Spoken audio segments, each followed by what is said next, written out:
So let's do a little bit of a recap of the previous chapter. So the first part was finishing up Xavier's portion of the story. They go back to that no hunt zone where the statue of the goddess of the sword, which I don't think is what it's called, but that's where like my brain is going. The big sword statue was, and basically there was a how do I explain it? Like, it wasn't a full, you know, planet transplant, but part of Philos was there, kind of. And Soren was hiding there, and the whole thing was to try to find Soren, try to find that flux, the metaflux, the flux thing, the words are hard, to try to destroy it as well. And we got our kindled moment with Xavier. When we did run into Soren, we did find out that the suppressor had a self-destruct option. Soren put in a self-destruct option, and the badass that Xavier was, right? He's all like, either you push that button to self-destruct or you die by my sword right now. I am not waiting to watch your plan finish. It's now or never. And then Soren didn't have it in him to do it. So they did end up, I guess, capturing Soren in a sense. They did destroy the statue to stop the world transplant. And I mean, yeah, that's kind of the gist of it for that. It was a lot of leading up to like the first few chapters. Yeah, the first 5 chapters we're finishing that. But yeah, as a reminder, their spaceship, they can no longer use it to get home. It was very far from being repaired, but Xavier used the last of the Echo to for the mission, so there is no more Echo to power the ship. Oh, also, I missed this. I don't know when this happened, so I might have to go back and double check this. Xavier doesn't have his suppressor on anymore. His suppressor is gone, and I don't know when that came off. I was very confused, and I should have gone back when I was editing the video. I didn't. I'm very confused about it. The last, or the, second half of Drifter's reply, it's when we started Rafayel's portion of the story. We are on an island. Is it Verona? Or the island is called something else. Basically, a bunch of Lumerians that are there. The Gaia research, Gaia biotech research people, the people that work forever, are there, and they're doing their scientific investigating. But basically, he's on this island. There's a bunch of other Lumerians that are there as well. And there is talks of a WHALEFALL city. So apparently, WHALEFALL city used to be a part of Lumeria. A very, very long time ago. Even like before like Raph's time. And it sort of broke off. So it's like a legend, like an ancient city kind of deal, even for the Lumerians. And there's a belief that when a Lumerian dies at sea, their soul lives on in WHALEFALL City. It was also mentioned that if they die on land and they're kind of like trapped in their body, whereas if they die at sea, their soul is able to swim on, in a sense, because that's where they belong, in the sea. It seems that there may be a way to get into WHALEFALL City, And it seems like that's something that Ever is trying to figure out. But I don't think they'll be able to without the Lumerians. So it's going to be really interesting to see how this story unfolds, and if it gives me, as well as you, a little more clarity on what's going on. But yeah. Was there anything else that I missed? Were there any other, like, specific points and rafts that I missed? On this island that they're on, there's not really good cell service. I don't know if that's important. We did see, like, a Lumerian ceremony where they sent off an older lady. It was Aunt Coralia, I believe was her name. And she, you know, like, on a boat surrounded by flowers, and she was sent off into the sea for her soul to find WHALEFALL City. But she was alive. But it's like, I guess it's one of those, like, it was her time kind of deal. Because again, for their soul to be free, they have to die out at sea. So it was a really pretty, like, the way it was written was gorgeous. I wish we could have seen it. I wish that could have been a kindled, but it's all good. I'm gonna assume that this is WHALEFALL City then. That's what we're seeing in this background. So I'm very excited. So shall we get into it?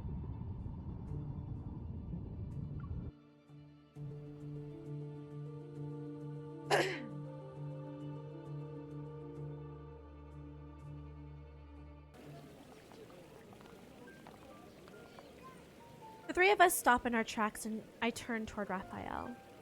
Huh? When did you write a bucket list? Oh, there was something about Rafayel's final wish or something like that. Bewildered, Rafayel slowly faces Aiden in the same way I turn toward him. When did I write a bucket list? I was just curious. He pulls his hand out of his pocket and begins counting on his fingers. My grandfather wrote a bucket list. The sculptor and Aunt Coralia also had things they wanted to do before they passed away.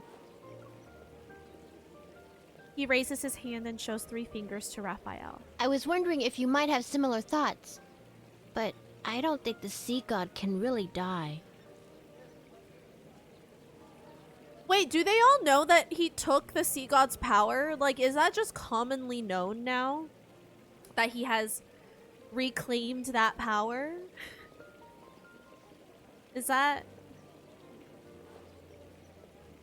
That is mentioned so nonchalantly by a child. Listening to these far-fetched speculations, Raphael's confusion gradually disappears.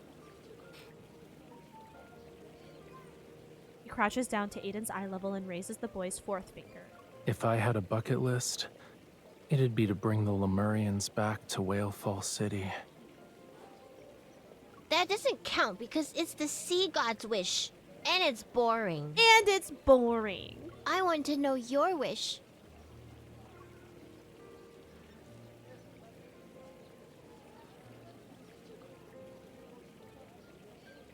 My wish is for you to shut the fuck up. No. Raphael softly chuckles as he stands. His hand gently touches Aiden's head. If the old butler finds out I've told you inappropriate things again, will you accept being scolded in my place? I've grown up. I can hear things children aren't supposed to know. Are you sure? Really? You're only a little taller than my waist. It still counts. Aiden stands on his tippy toes and pushes Raphael's hand up. He's trying to make himself appear taller. Raphael pushes him back down, but I catch a glimpse of something hidden behind his smile. The wish he doesn't want to say. Is it revenge? You be the judge. Have I grown up or not? I step back to reality. Then I walk over and pat Aiden's head.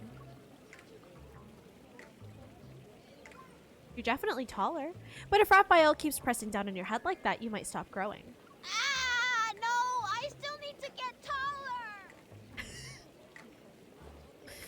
Stop, that's so cute. And Jada's, I'll look later. I did not see. So I'll look later. All I'm wondering, where are these kids' parents? I mean, they're probably around. But if it's a small enough town, this kid can probably just roam around and be fine. Hopefully, maybe. Aiden runs away with his hands over his head. He's afraid of taking another decisive strike from these mean adults. At the bottom of the slope lies the sparkling sea. Raphael and I stand together and watch Aiden's shadow as he moves. The kid who's quick on his feet can escape heavy topics, but adults can no longer do such a thing. Thanks for the save. It was pretty effective. Raphael stretches his stiff body and lets out a languid yawn. You've hidden things from him twice today. A child's unsatisfied curiosity can be difficult to deal with. When Aiden grows up, you'll have to answer all his questions, and you can't forget the accumulated interest. Excuse me? That's a thing? It's compensation for giving him childhood trauma. You know, I feel like you're the one who did that. Just saying. Me? I hold my hand out to him. I only did it to bail you out. You also owe me. Raphael dutifully takes my hand and presses his palm against mine. Here you go. I'm at your service. Cute. When is that part of the sea gonna be reopened? I already waxed my surfboard 3 times. I might as well put it in storage at this point. All those tourists who wanted surfing lessons canceled their appointments. I need to cut back on expenses this month. Still grumbling, the surfers walk away. Raphael pauses and watches their retreating figures. Ever is already affecting the lives of ordinary people on Wave Chaser Island. They Wave don't Chaser care Island about is where we're at. Lemurians, let alone ordinary people. This works out for me, though. It saves me the trouble of hunting them down one by one. I gaze at his profile in the sunlight. His expression is anything but bright. Why are you looking at me like that? You already figured out my plans. Aside from finding a way to enter WHALEFALL City, or planning to do something about those Gaia biotech people, right? Whenever you have that look, I know you're going to give me a heart attack. Do I always scare you? I see I've been ungentlemanly. I'll definitely take the time to reflect. WHALEFALL City's emergence has caused quite a stir within Ever. It's gonna attract a lot of people who want a piece of it. Those who entered WHALEFALL Acropolis back then made enormous profits and got a taste of the rewards. They definitely won't miss this opportunity. I'm just acting as a catalyst and helping this predictable cycle of cause and effect reach its conclusion faster. Hi, Sora! Revenge is a goal Raphael has never wavered from. It's seemingly the backbone of his very existence. But revenge must eventually end. I've never really thought about this question. Once everything is over, what will Raphael do? If his revenge ends with this, then that's good.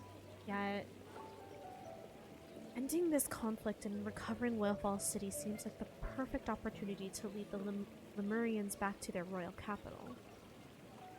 Will Raphael and the other Lemurians leave? My tangled thoughts are a jumbled mess, and my pace unconsciously slows. I start to fall behind Raphael. Why the long face? I don't know when he turned around, but now he's looking into my eyes.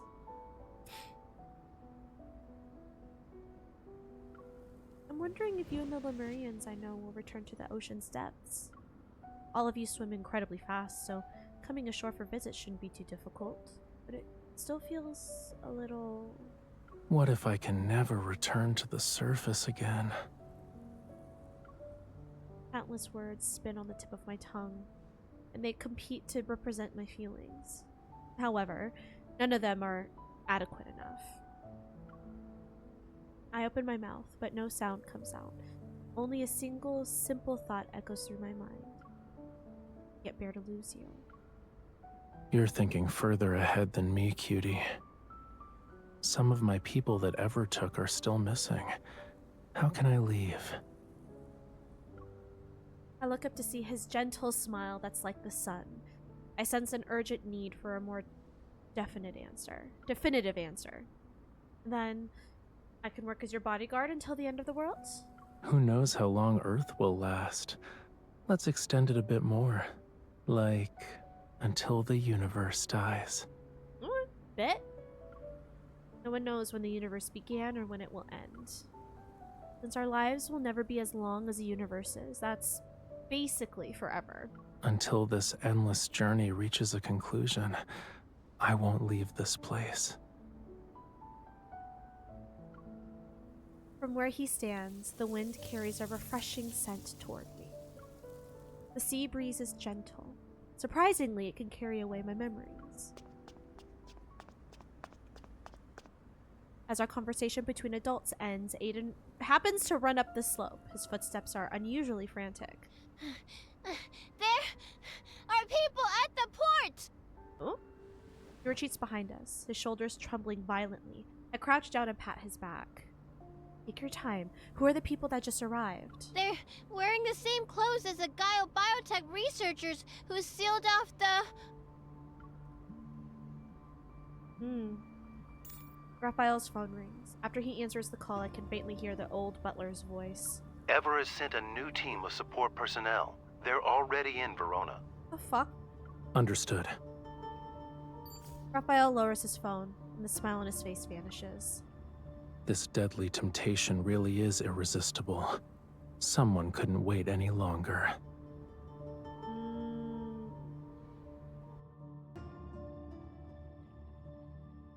Fucking greedy. And Sora, I'm doing good. How are you? How you be?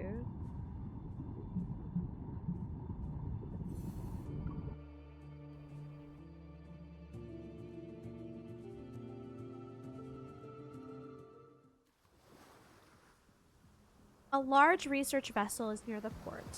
Due to the insufficient water depth at the harbor, the ship cannot dock at the shore. The Gaia biotech personnel are methodically coming ashore via assault boats. They arrive on land, one after another. I sit with Raphael at an open-air cafe by the coast, quietly monitor the movement of the new team. They're moving. Okay. Follow Raphael out of the cafe, and we quickly tail the group. You know where they're headed? Central Square. The Gaia biotech team, as if following a voice navigation system, turns the street corner and takes the road leading to Central Square. You do fortune telling too? Your accuracy is impressive. If you put yourself in their shoes, it's easy to guess where they're going. Criminals like to repeatedly visit the crime scenes, and people who have succeeded once want to replicate their success. Central Square was modeled after the plaza in WHALEFALL Acropolis. They'll definitely reminisce about their glory days.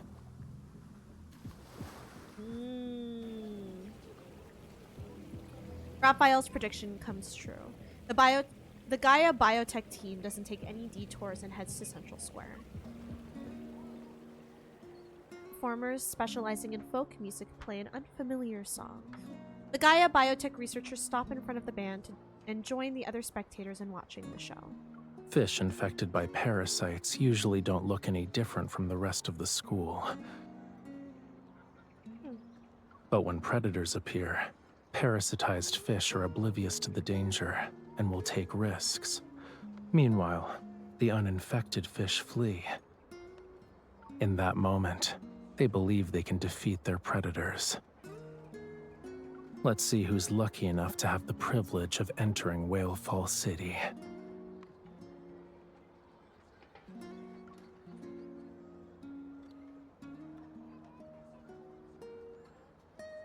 As the melodious music reaches its finale, Raphael signals for me to stay put. Then he quickly moves behind a statue across the square and partially reveals himself. One of the band members makes eye contact with Rafayel. With the crowd separating them, Rafayel nods and the musician frowns before leaving. The next song begins. The audience pays little to no attention to the unremarkable band member who left midway through the performance. Except for the 3 Gaia biotech researchers. Directly behind them, I can see the 3 silently exchanging signals with their eyes. Then, they break away and head toward Rafayel's position. Fish is fishing? Interesting. Up ahead, Rafayel and the band members flicker in and out of view. They're about to disappear outside the square. Then the 3 researchers quicken their pace. I silently speed up to follow them.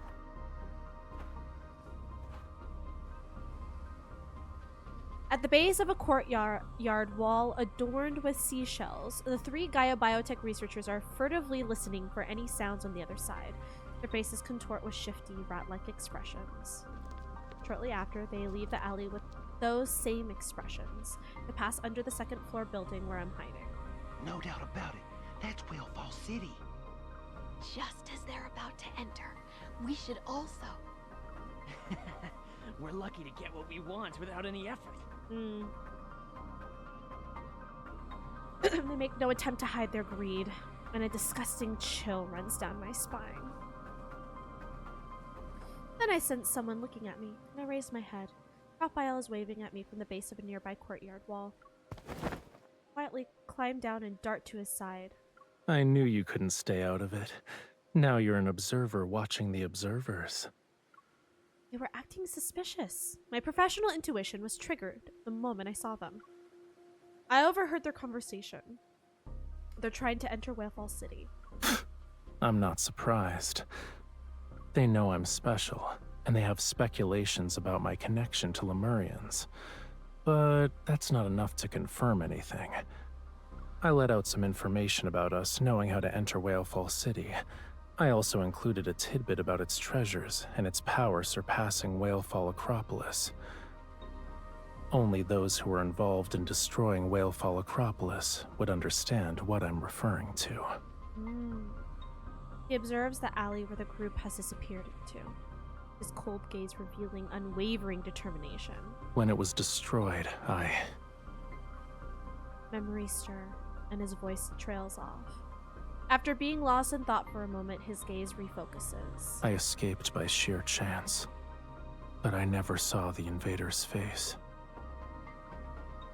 For years, I hunted for clues. It was the only choice I had, and in time, I fished them out one by one. They were particularly well hidden. If WHALEFALL City's allure wasn't so powerful, we wouldn't have been able to force them to surface.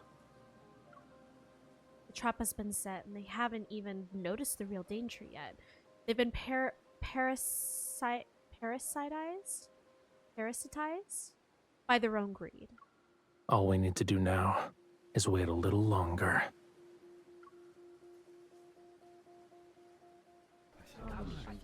Ooh, pretty. As soon as we return to the guest house and walk through the lobby, Rafayel and I hear hushed whispers from the courtyard. When we open the door, we see numerous Lemurians have gathered. They talk in small clusters. Aiden is among them. When he sees us, he walks over. Miss, Rafayel, did you hear the echo? Regretfully, I shake my head, and the sparkle in Aiden's eyes dims. You haven't. Then Aunt Coralia didn't go back to WHALEFALL City. How long has it been since the predicted time?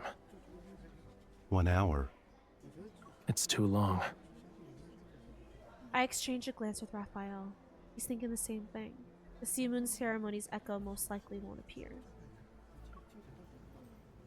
The whispers gradually fade as everyone reads the answer on Raphael's face. Quite a few people, like Aiden, have been eagerly waiting for it. They all look at Rafayel as if they place their hopes on him. I can't bear to look at their disappointed expressions.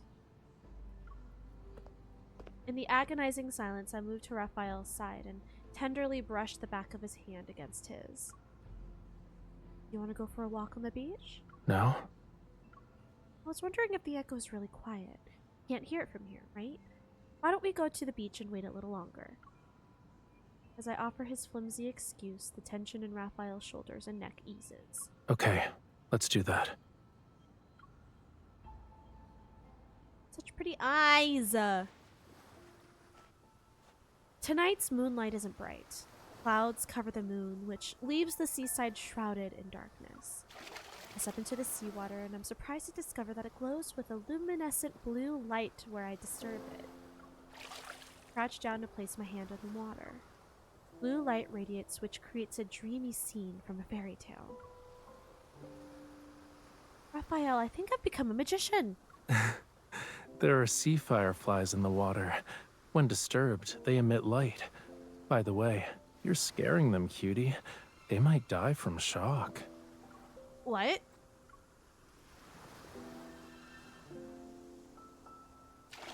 Quickly pull my hand out, and Raphael crouches, smiling. He grasps my wrist and guides it back. Just kidding. They're not that fragile. This is a normal bioluminescent phenomenon in certain oceans. I knew that. Holding Raphael's hand, I draw an arc through the seawater. A beautiful sphere... What? A beautiful sapphire line of light trails behind. The fluorescence shines on our blurry reflections. The waves crash and tear us apart before quickly mending us back together. There are many transparent creatures in the ocean that don't emit light. They live in the deep sea and play a part in the ocean's ecosystem. Sunlight can't reach them. When I was young, I used flames to play with them. Their transparent bodies would take on the colors that were created when firelight and seawater merged. Is it like your painting from Raymond's collection? They're more ethereal. But why did you think of that painting? You mean the painting that you used the red coral stone for that caused suicidal hallucinations? What a wild time that was. On Coralia reminded me of what you said about Lemurians needing to return to the sea after death. Then, at Raymond's house, she died a long time ago. If we find a way back to WHALEFALL City, would her soul return there? For WHALEFALL City, time has never been an issue. The restless waves in my heart settle. Words are interspersed in the moments between the rise and fall of the waves. We become silent together. I reach into the sea with both hands. Sea fireflies, please carry our wishes to the deep sea, and let those who have passed away send their echo. I beg you. I open my eyes to find Raphael looking at me. His eyes reflect those blue specks of bioluminescence. What? When people feel hopeless, they're capable of doing anything. I'd even go so far as to make a wish to the sea god. I was thinking about how sea fireflies would carry our wishes when they can't speak. You're ruining the magic. I grab my hand to dip it into the seawater. Oh, great sea god. Can't you communicate with sea creatures? Try it. Ask the sea fireflies to deliver our message. Okay. I'll give it a try. Raphael closes his eyes. Sea fireflies, if they reach WHALEFALL City, please have them send a message back. This is like an urgent express delivery. Thanks. XOXO Gossip Girl. The luminous blue specks flutter and pulse in the waves as they actually understand what he said. The waves suddenly surge and the sky seems to grow dark. The moon continues to rise while time flows past us. For some reason, the sound of the waves stopped. No echo returned. The tide is rising. It's not safe to stay at the shore. Let's head back. But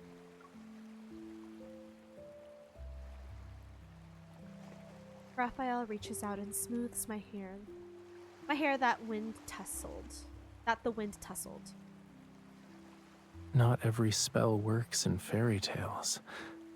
Miracles always wait until the end of the story. Do they?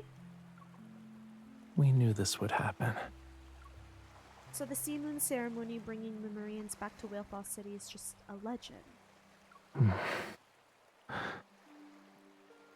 When I was a kid, I once heard a bedtime story about the first Lemurian sea god. According to the legend, the sea god disappeared into a golden sea for the sake of Whalefall City. The sea god's lover searched the world, but when she finally found him, he had already entered an eternal slumber. Is this what happens in the sea god myth? We haven't played it yet. Her tears of blood fell onto the ring that symbolized their covenant, their bond. Then golden waves surged across the sea.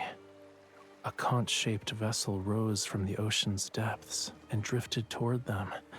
That night, moonlight guided their way. The vessel carried the sleeping sea god and his lover back to Whalefall City. The funeral of the first sea god is the origin of the sea moon ceremony. Huh. Raphael's gaze lands on the distant silver waves where several seabirds gracefully fly past. Tides ebb and flow. Maybe the first sea god once heard the same waves we're hearing today. Yeah. So maybe these legends really did happen. What do you mean? While searching for the mastermind behind the invasion and looting of Whalefall Acropolis, I saw that ring. Oh? We lived in the Acropolis of the royal capital, hiding countless treasures unknown even to the Lemurians. That modest-looking ring, however, went unnoticed and soon vanished in the flow of gold and trade. Now it's time to return it to its rightful owner. The person who took it knows it's one of Lemuria's most precious treasures now. He'll only exchange it for something more valuable. Who has it? A meaningful look slowly appears on his face. Of course, this never should have been a deal in the first place. So, I have an idea. Are you willing to? Yes. I have no desire to ask him about his idea. Deep down, I might have already been looking forward to causing a bit of trouble with him. The rising tide catches up to us. Raphael takes my hand and helps me stand. We trudge toward the shore. The tide is like a melody I can't bear to leave behind. I take his hand and pull him back. I still want to wait for the echo. I don't want to give up until the very last moment. Okay. We sit down on the seawall. Raphael positions himself on the windward side to shield me from the cold, till the sea's bioluminescent glow fades and the first hint of dawn appears on the horizon. Good night, cupcake of all the good sleeps, all the sweet dreams. On the beach, the only echoes I hear are from the waves perpetually lapping against the shore.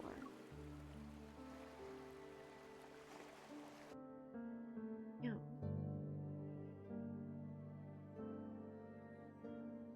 Well, what if she did reach Whalefall City, but she can't give a sign? What if it's that? Islands as pawns. Wait, so who has the ring now? That's what I want to know. Ooh, what a pretty room. Inside the room, the curtains are tightly drawn to prevent the faintest traces of sunlight and sound from penetrating the stagnant air. The time spent waiting stretches, seemingly pulled taut by invisible and intangible radio waves. They tug at the nerves of whoever might be on the other end. Where the third ring is about to end, he answers the call. Mr. Sutherland. This name rings a bell. His name rings a bell? Does it? Our talented artist has kept me waiting. I brought you what you wanted, Rafayel. So when will you uphold your end of the deal? He was in that Ever meeting. He was in that Ever meeting at the very beginning of this whole section of main story. He was in that first chapter. He was the quiet guy. Wait. Shady shit. Who is this guy? So he's the one that has the ring? Of course. I have her with me right now. Ooh. Is it another case of him literally selling her off as a plan? Because that's how she got herself into the N109 zone to then run into Silas. That was their plan before, kind of. However, what you've brought is only enough for me to deliver her. Whether or not you can subdue her depends on your skills. I do love that.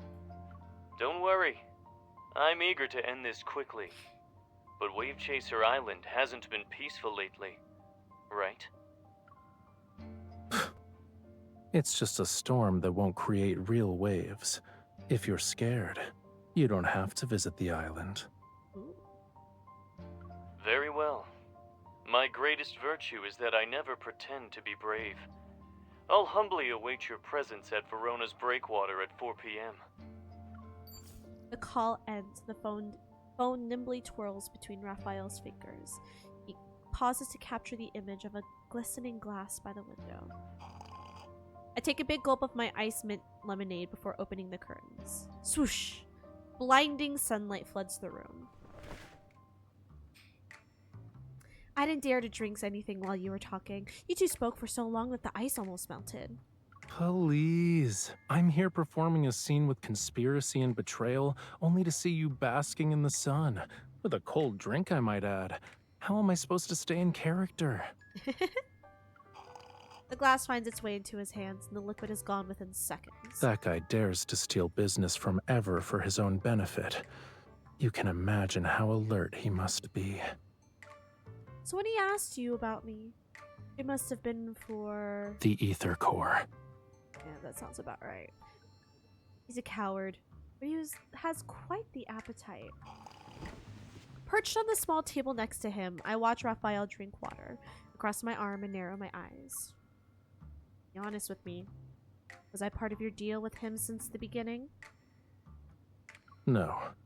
It's more like taking advantage of what was available. What can I do when the most precious treasure I have is... Me. Rafayel sets down his glass and turns it on the table.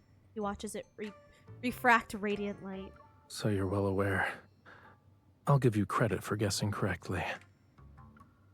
At least I don't need to act as someone else. On your home turf, I'm sure Mr. Sutherland won't be too particular about it. Rafayel rests his chin on his hand and tilts his face toward me, idly brushing a fingertip over the droplets beating along the glass. Two big shots like us putting on a special performance for him. It's only fair that he pays up. Since he's afraid of being watched by Gaia Biotech and doesn't dare to visit the island, I can probably guess the location he chose for the deal. On Verona's southern breakwater, there's a center with a small brain-computer interface. After they started researching protocores, Ever abandoned the project. It's hard to say if that's a good or bad thing. Why is this place special? There's not a soul in sight for 3 kilometers, which is perfect for double-crossing people. Oh. So this isn't a deal for Ever. This is a deal for this dude in particular. The ice cubes in my glass lose their balance and clink as they fall. Rafayel and I exchange a glance and grin like a pair of conspiring villains.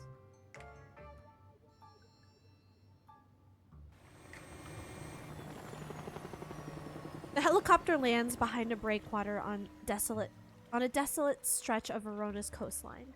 Rafayel leaps onto the ground while carrying. Let go of me! Struggle anymore and I'll drop you. There are man-eating fish waiting for you. Not even your bones will remain once their stomachs are full. Damn. Chill. Wait a bit. Then use your resonance evil to check and see if he has anything with abnormal energy. That'll be our target. Okay. Face is covered and I can't see anything clearly. Supporting my arm, Raphael guides me. Kidnapper being this gentle? Won't someone see right through our act? Raphael, be rougher. Don't blow our cover when we've barely started. Relax a bit and follow my lead. You won't get hurt. After our whispers end, Raphael presses his hand against my back and shoves me forward forcefully. Huh. Suppressing my defense reflex, I stumble several steps and go with the momentum. To onlookers, I appear to be a victim who almost falls. Fortunately, the path isn't very long. I soon hear the sound of a heavy iron door opening ahead of us. The elevator descends and it takes us deeper underground. Sutherland has already arrived. His guard leads us to one of the floors, and Raphael pushes me out of the elevator. Our guide, probably believing there won't be any serious issues now, finally removes the covering from my head.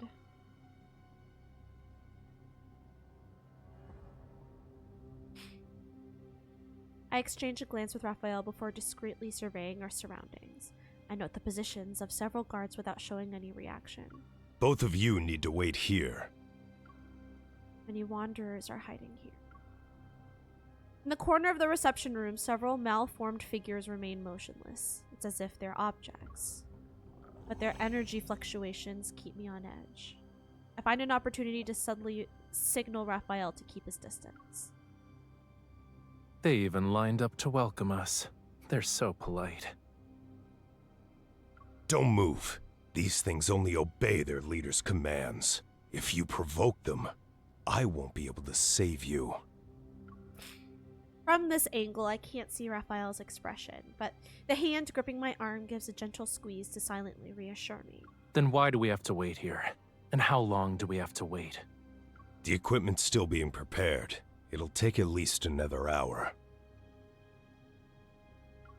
Equipment? This wasn't part of the deal. The boss said the higher-ups require a protocore verification. Huh? My arm is tapped. The secret signal Raphael and I established beforehand. If anything unexpected happens, run. I have to leave you behind? Can you really do that, though? Just run. I'll catch you and bring you back. If we show the exchange is unstable, we can demand to speed up the process.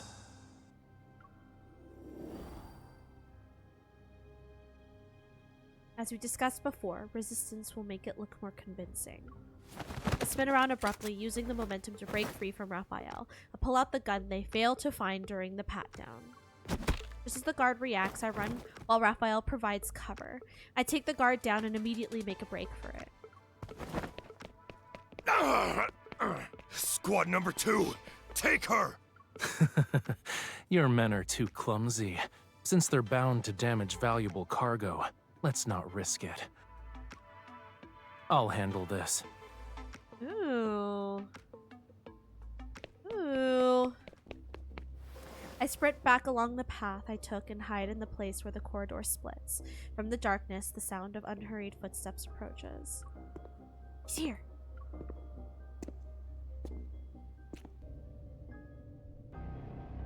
Oh!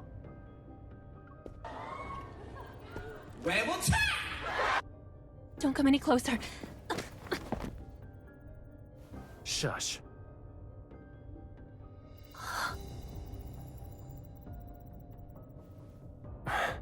Bear with it, okay? What's happening?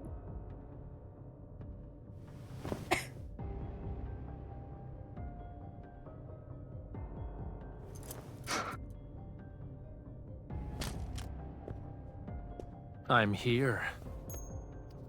Point. No greeting? Sutherland? You kept your word. I'm certain our cooperation will be pleasant this time as well. Rushing. Forcibly seizing power that's beyond your capability won't make you stronger. You'll only burn yourself in the end. Are you sure you can handle this power? Rest assured, I have no intention of claiming the protocore. Good. So what about the thing I want? I have it. However, I need to verify the ether core.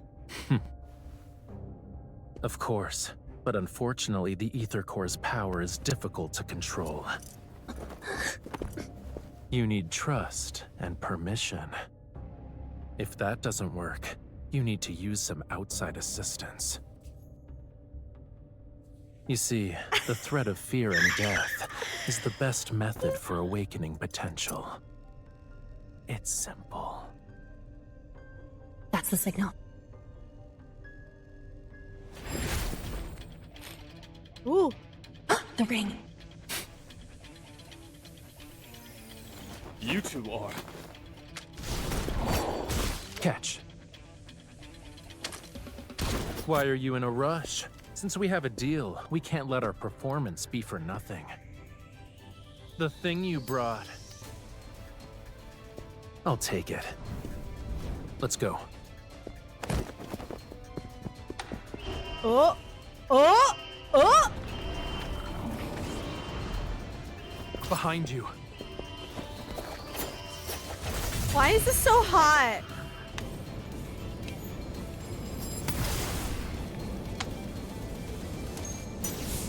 The rest is yours.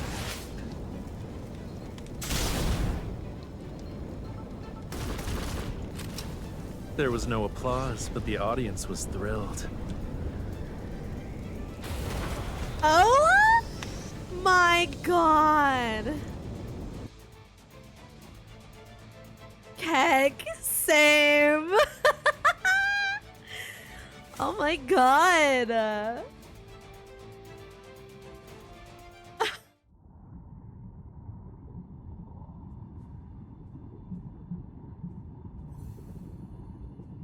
Damn. Okay. God damn. I loved that Kindled so much. Like, okay, damn, pin me up against the wall then. Make me a wall decoration. What? Okay, we continue.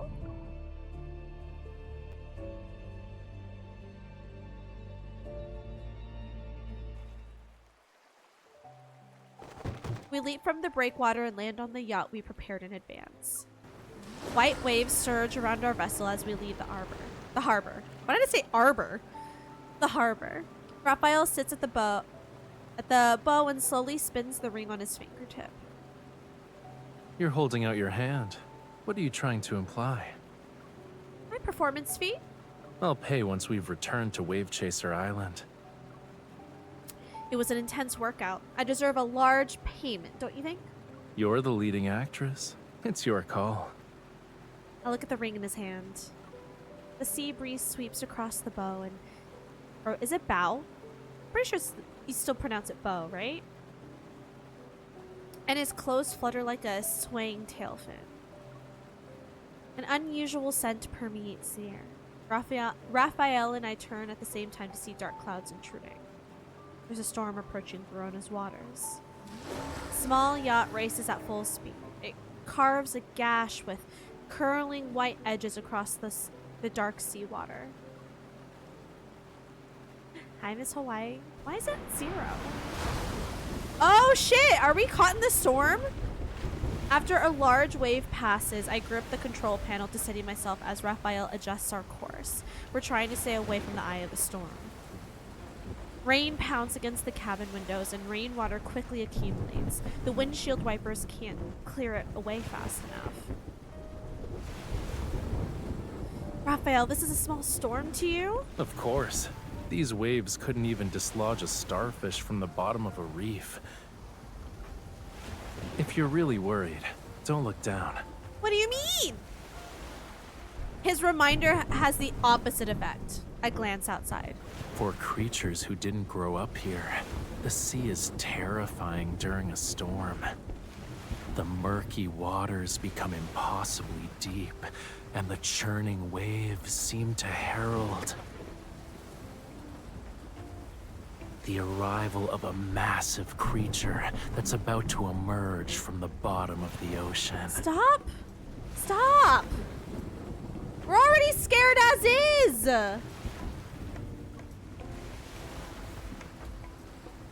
It's here to offer treasures. Ah, so it's here to offer the deep sea's treasures to the sea god. You're very devoted. Seeing that I'm not scared, Raphael's smile slightly widens. If the rocking is making you dizzy, you can take a nap at the back of the cabin. I'm afraid I'll get thrown into the floor if I do. During times like this, staying with you makes me feel safer. Even though I'm the sea god, I can't calm stormy waves right now. I can soothe you, though. Please, please do. Found it. A beam of light pierces through the gale and heavy rain. It illuminates the dark sea. It's a lighthouse. We should be able to dock there. An offshore lighthouse that's built on a small reef. It's only big enough for the structure to stand on. It'll be enough to serve as our temporary shelter, though. Waves crash down like giant hands, but our yacht breaks through the wall of water. We head to the distant lighthouse that's immovable like a mountain.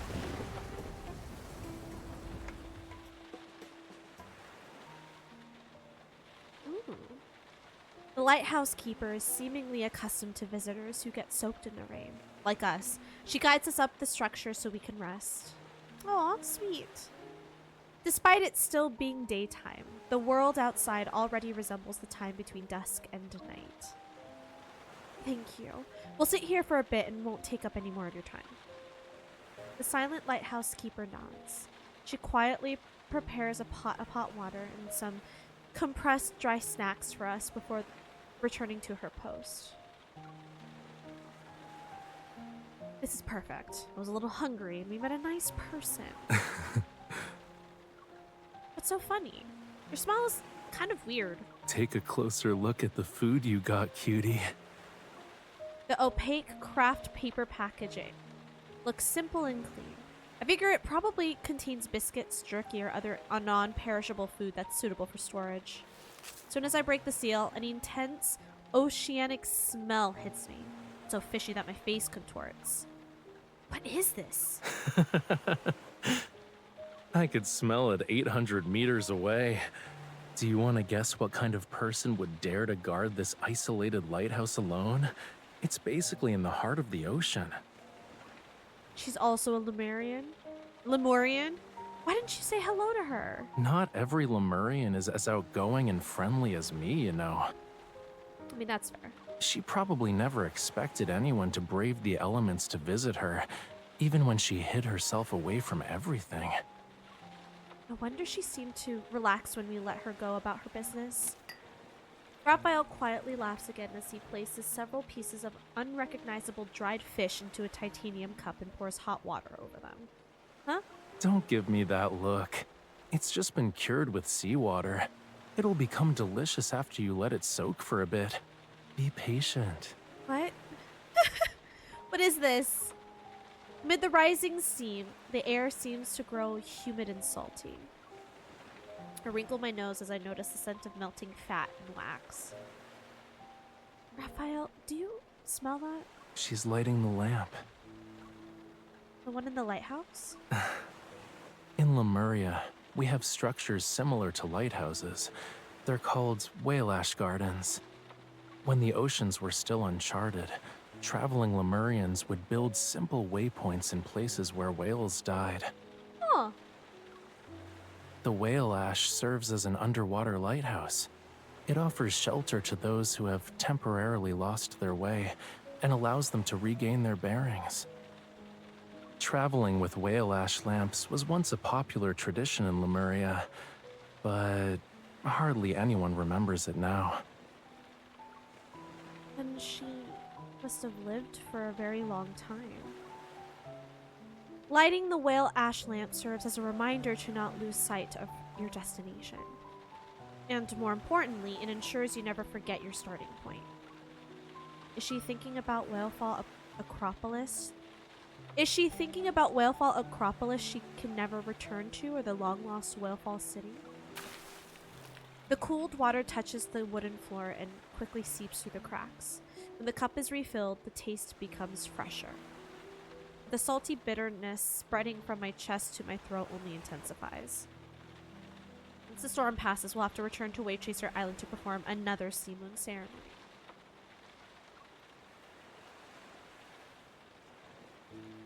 If we succeed, where will Rafayel go once everything is over? Rafayel, you said you wouldn't remain in Whalefall City because it's one part of your journey. It's not your final destination. I think it's good that you'll succeed in your revenge.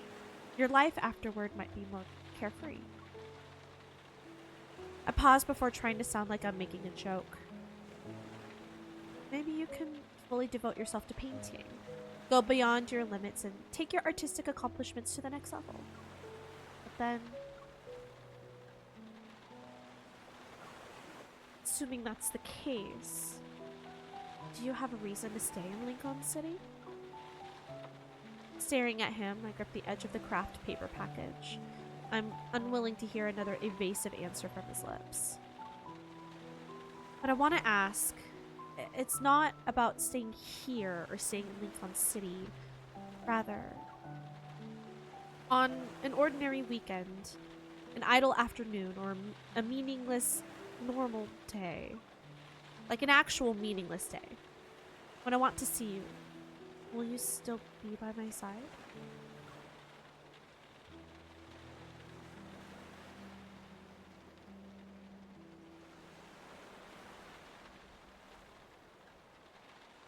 It's hard to say. According to your vision, I'll surpass my limits and ascend to the next level. Doesn't that mean I'm devoting myself to art and only art? I guess a talented artist doesn't deserve to have mundane days. Unbelievable. Okay, sir. Setting aside these meaningless scenarios, you only have one question to ask, and I only have one answer to give.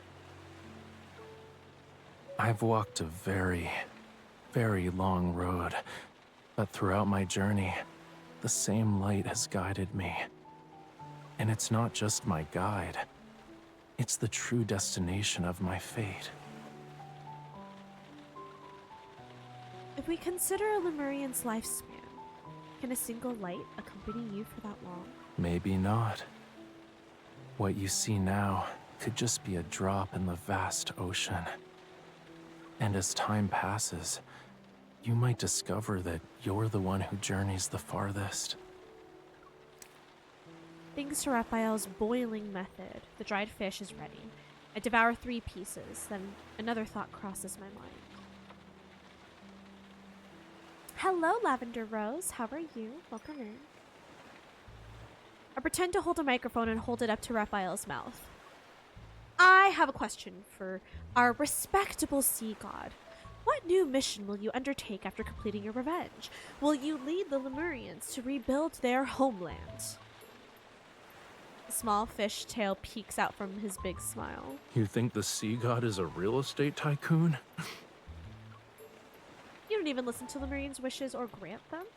The sea god isn't like human parents who secretly prepare gifts after hearing their child's birthday wishes. That's disappointing. Then what do the Lemurians make their wishes to?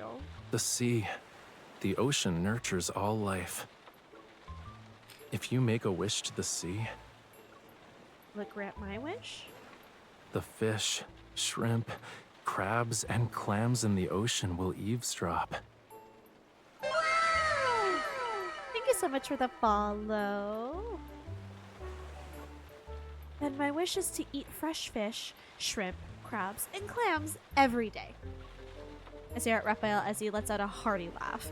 I tear off a piece of fish with my teeth and quickly find myself chuckling. By the time we finish the package, we know the sound of crashing waves has noticeably subsided. Raphael goes to the door to check. Then he turns back and reaches out to me. The rain has stopped. Let's go. We're leaving so quickly after rain stops. Can we wait a little bit? Tonight will be perfect for the sea moon ceremony. Will it? It's so cloudy! What do you mean it's perfect?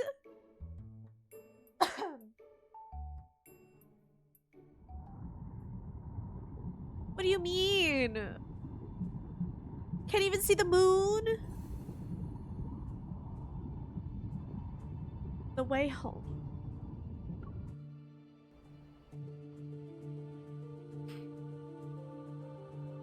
I hate that my sinuses are so stuffed up. Stupid allergies. Figures appear on the shallow water's reef. Waves dance across their scales as they shimmer with an ethereal glow. Chanting ancient Lemurian songs, they look at where the waves meet the moonlight. Talia's melodious singing fills the air. It's more ethereal and transcendent than what I heard at the previous sea moon ceremony. Seems like a blessing and a distant call.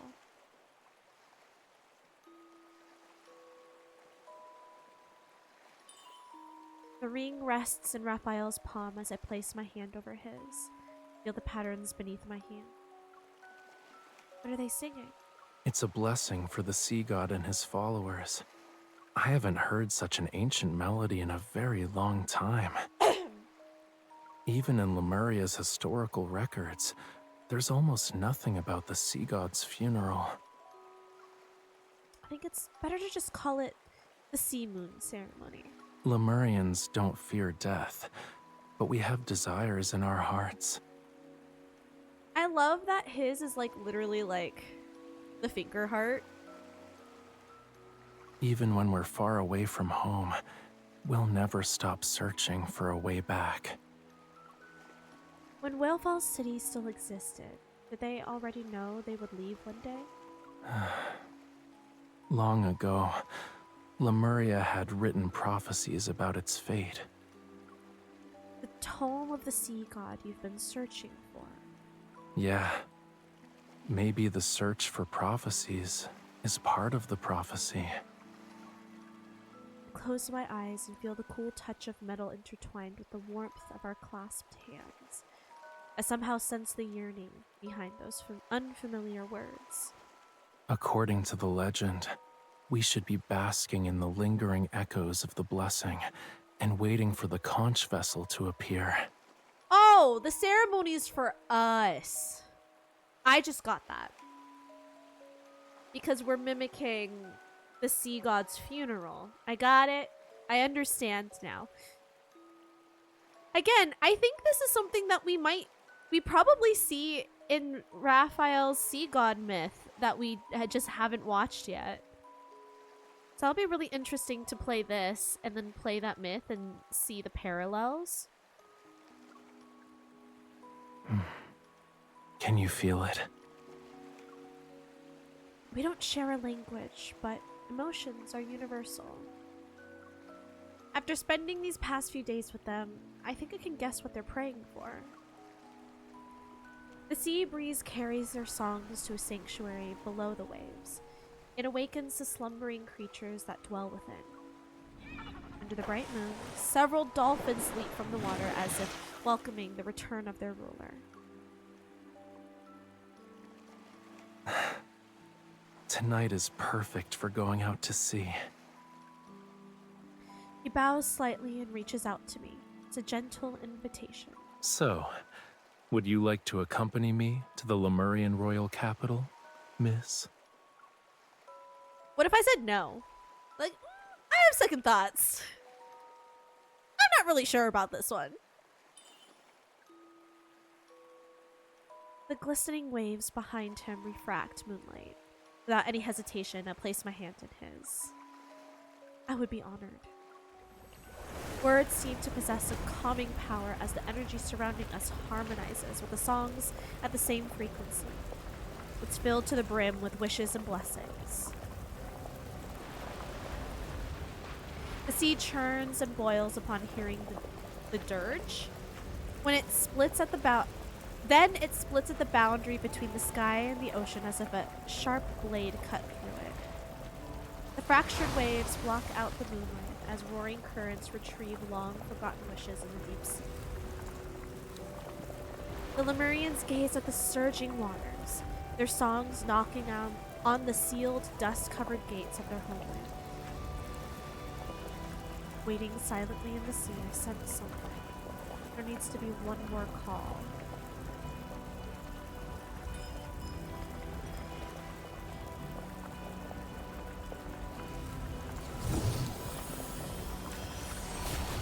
And I grasp the ring in Rafayel's palm. Silvery white foam begins to surge between the parted waters. A massive glowing seashell gently rises! It's accompanied by an energy that feels familiar and strange. Ooh, it's happening! This is what I felt to the blue hole. Oh yeah, huh? As if drawn in by a mysterious force, I unconsciously activate my evol to sense that energy. Oh. The energy fluctuation shatters my thoughts. Nameless, chaotic noises puncture my mind like sharp spikes. A memory? We get another... Are you willing to be my follower? I mean, when you look like that, how can I say no? Desiring the sincerest worship of mortals, thou must offer an irreplaceable object. The sea god's heart, mine heart. Dost thou want it? Yes. That's me. Who am I talking to?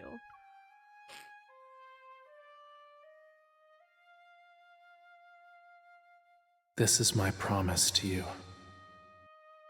For 'tis Lemuria's vow, a bond everlasting.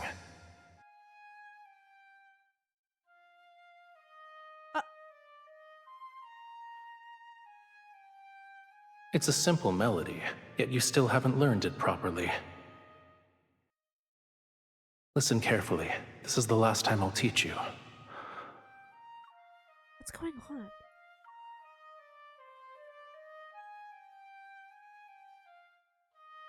Now, with the power of the sea god's vow, our covenant, Rafayel, obey my command. Reclaim this heart and end our everlasting bond.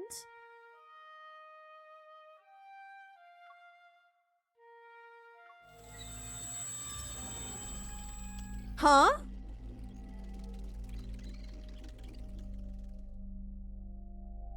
Feels like I've emerged from an exhaustingly long dream.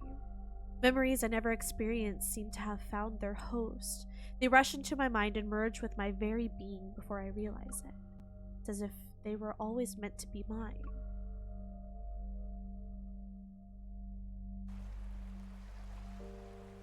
Are you awake?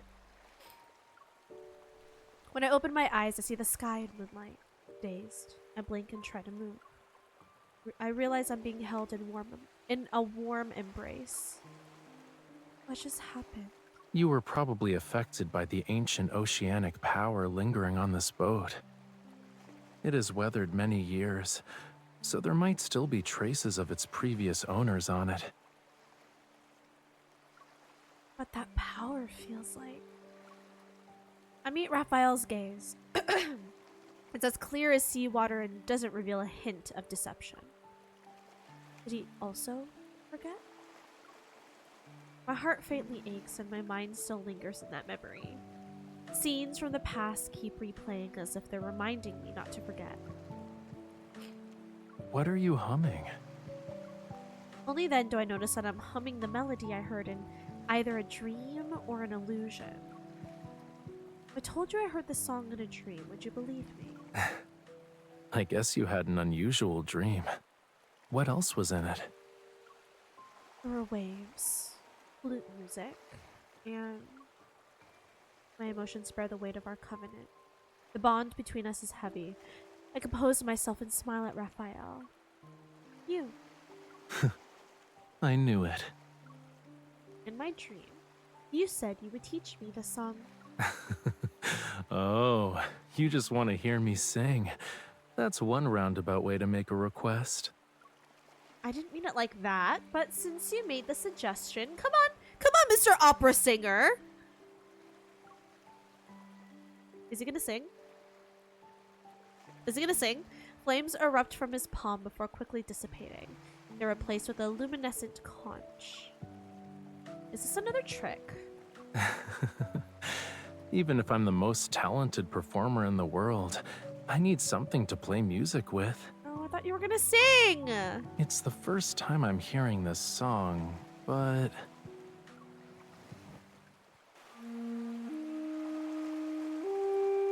The sounds overlap with the ones in my dream. For a moment, I can't tell where I am. Rafayel uses his free hand to pull me toward him. I lean into his embrace and try to piece together those fragmented memories. Our covenant began even earlier than I thought. Melody pauses on a high note like waves as they touch the shore, then linger for a moment before flowing. With numerous questions in my mind that I can't ask right now, I immerse myself in the music until the interlude. You look more mature compared to back then.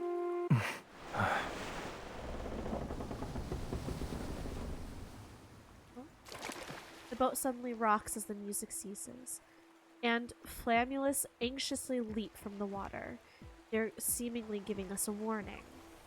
There's an undercurrent. No. This is WHALEFALL City. Oh! Oh, we found it!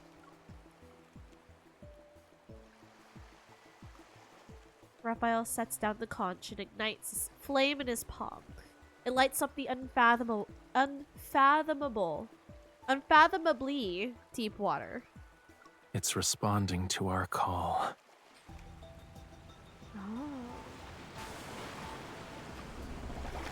Moonlight shines upon the pitch-black sea as the boat is drawn in by an invisible force. It sways as it sails toward the massive whirlpool in the center of the ocean.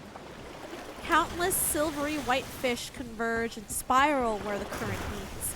They eagerly rush toward the ocean's profound depths and the seabed. WHALEFALL City is below us. Hold on to me. He holds me close. The sea water swallows the sky as we descend into the deep sea.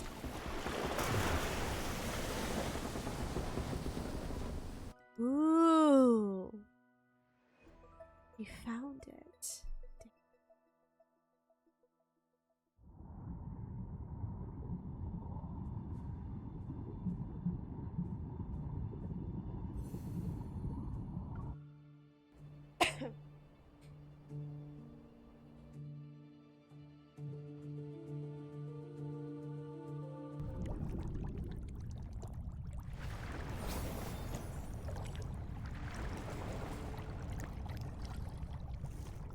The weightlessness makes me lose all sense of direction. In my dizziness, a warmth touches my hand. Rafayel. I'm here. My consciousness stabilizes itself before my body does. My vision gradually clears as I blink repeatedly. What? An enormous skeleton carries our vessel through the water. Huh? When I look back, I can't even see where its tail ends. Think of this giant whale skeleton as WHALEFALL City's welcome ceremony. Oh, that's right, whales! A giant whale with wings? Yep. Who says you can't fly underwater? Okay. Sure. Surrounded by nothing but an endless blue expanse, we drift through silent waters. It's impossible to judge distance or size without any light or shadows for reference. In this underwater quietness, I can only hear the echo of my own breathing in my chest, but the giant whale's skull begins to disappear inch by inch, then its spine and wings. As it swims forward, the massive body is gradually devoured by the space around us. It disappears with each rhythmic movement. This bizarre sight makes me squeeze his hand, and he responds with a firmer squeeze. Don't be afraid. As his words fade, my body passes through what feels like an invisible barrier. A gentle current envelops me before slowly releasing me on the other side.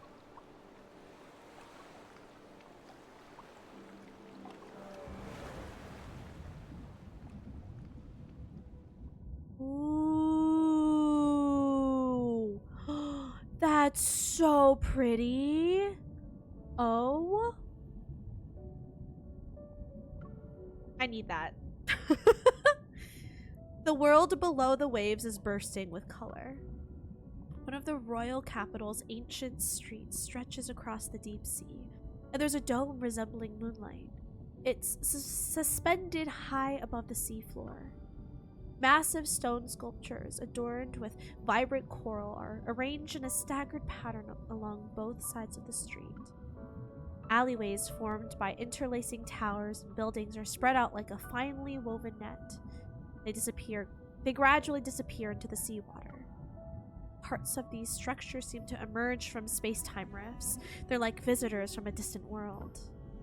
No artificial light is needed as countless specks of light swirl through the waters surrounding the buildings. Their brilliance surpasses even the Milky Ways. Everything around us is silent.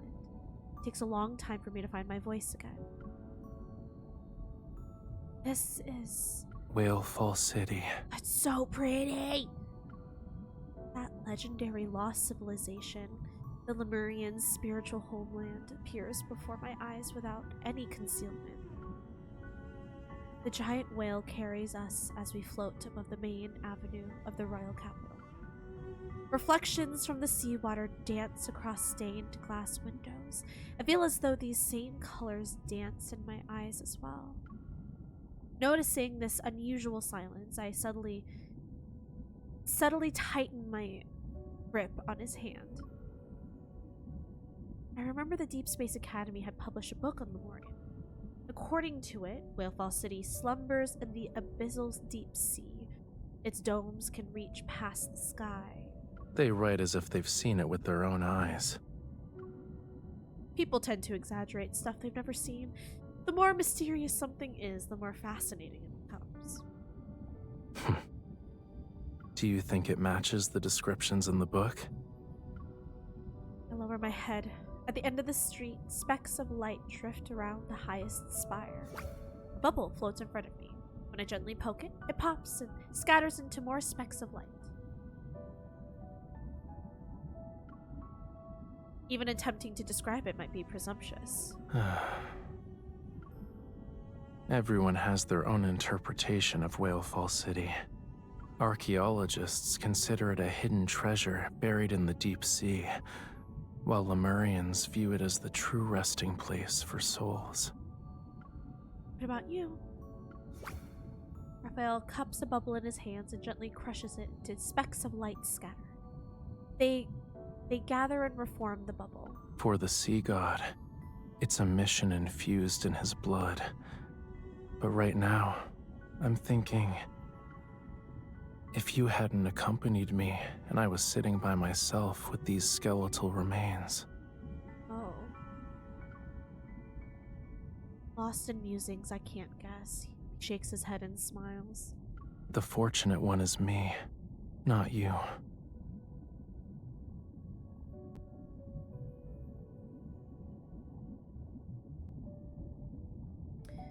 The giant whale slowly moves its bone wings downward along the central path. The tips of my shoes almost graze the brick rooftops below. We're here. From the wide gaps between its bones, I see a plaza paved with white stones. Stone statues at least twice the height of a person stand guard on both sides of a path. If that sculptor could see these, he'd probably spend several days and nights here. He'll crouch and study them. You could say the ones who carved these were his ancestors. These statues are at least 1,000 years old, right? Wouldn't it technically be the passing down of artistic tradition? Genetic inheritance might be a more accurate term, But this place is the most refined embodiment of Lemurian art.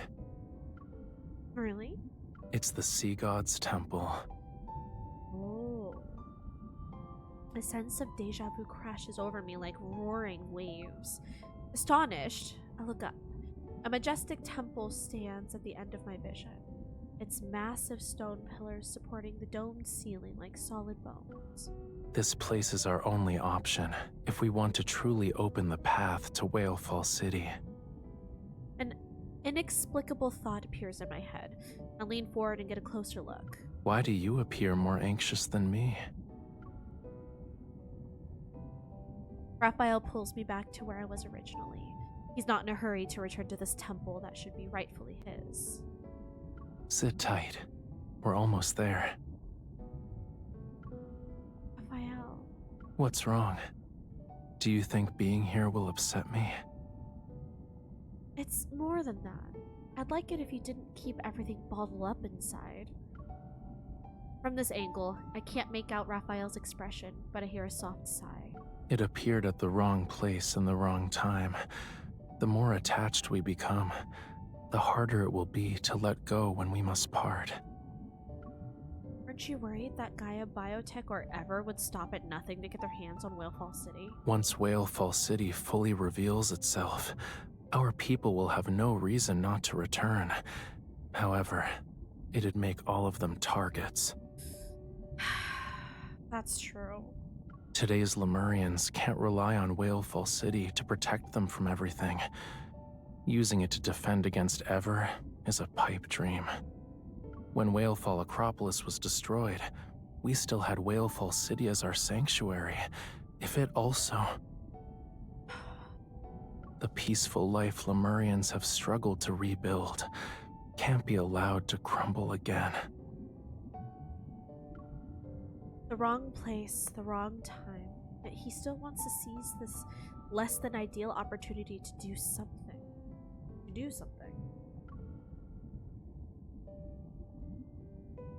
It's for himself and the Lemurians.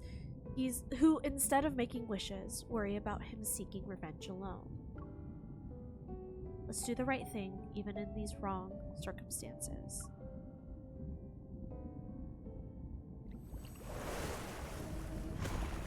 The giant whale delivers us to the central plaza in front of the Sea God's temple. Then it flaps its enormous wings and floats back up to hover above the royal capital. The wings stir up a gust that sweeps scattered stone fragments across the ground. I look around and find the source of the debris. A circle of diverse stone statues surrounds the front part of the Sea God's temple. They're blocking the entrance. At the forefront stands a humanoid statue. It towers before a stone pillar, its figure hunched and tilted awkwardly to one side. Are these statues here for a ritual? Ah, Rafayel, did you see that? Did that statue just move? Is this a weeping angel moment? Meeting Raphael's gaze, I quickly raise both hands. It wasn't me. I didn't touch it. Maybe it's being corroded? I know. Come over here. Metaflux. Oh shit. As I step back, the crack spreads out in all directions. Countless fissures appear, and stone fragments rain down like a sudden downpour. From within the swirling cloud of dust, a figure slowly steps forward. A long spear materializes, its cold gleam flashing. A column of water shaped like a sea beast roars in our direction. Under his quintessence's orders, outsiders are forbidden from setting foot in WHALEFALL City. Who's this? Who's this? Oh, we got a battle. Can I battle as the sea god? Does it let me battle as the sea god? I get to battle as the sea god. And we get to see the bride's outfit. Ah, cute! Okay, let's do this.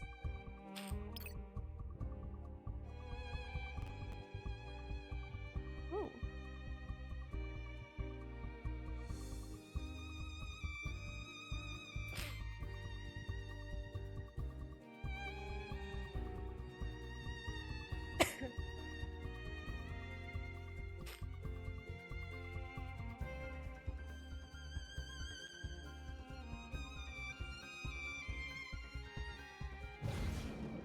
Ooh! I don't think The sea doesn't these tolerate decorations insults were or here before, sacrilege. were they? Oh, the big wagon. These waters will the tide's judgment. Shall descend here and now. Why are you getting closer to it? Come back here. The tide is rising. Fall back. You were too close to it. Raphael, Yeah, I hear you. good job. The tide's judgment. Shall descend here and now. Here's our chance. The deep stirs. Oh, damn. This is You a very won't escape. powerful dragon, too. Bring it on. We're gonna be here for a hot minute.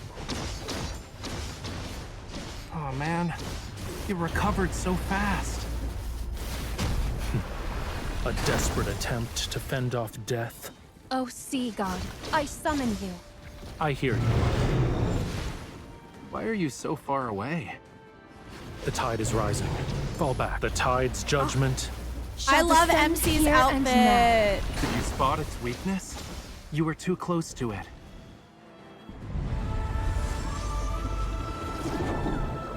From the ocean's depths. Where someone calls out my name forevermore. Hell yeah. Hell yeah. Yeah, I hear you. Good job. Go back to the pit you came from. The tide's judgment. Shall descend here and now. Here's our chance. The deep stirs. My turn. Oh, we're almost there. How's the scenery? It's nice. We're on its And I can last. Oh man, you recovered so fast. This is all too easy. Not even a challenge. Easy peasy, lemon squeezy. We got it. Hell yeah. Hell yeah.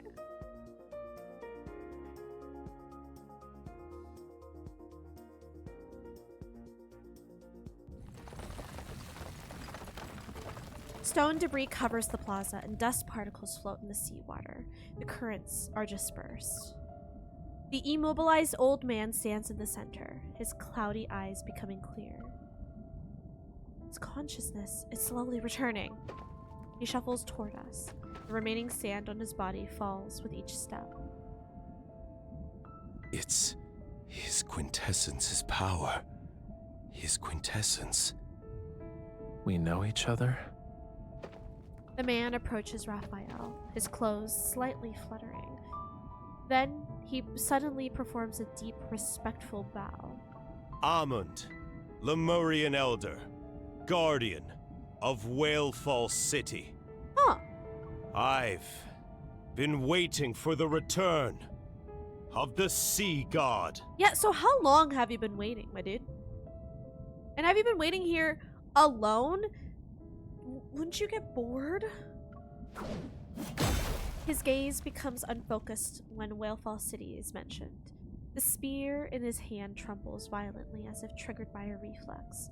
It supports him as he stands. Outsiders are forbidden from setting foot in WHALEFALL City.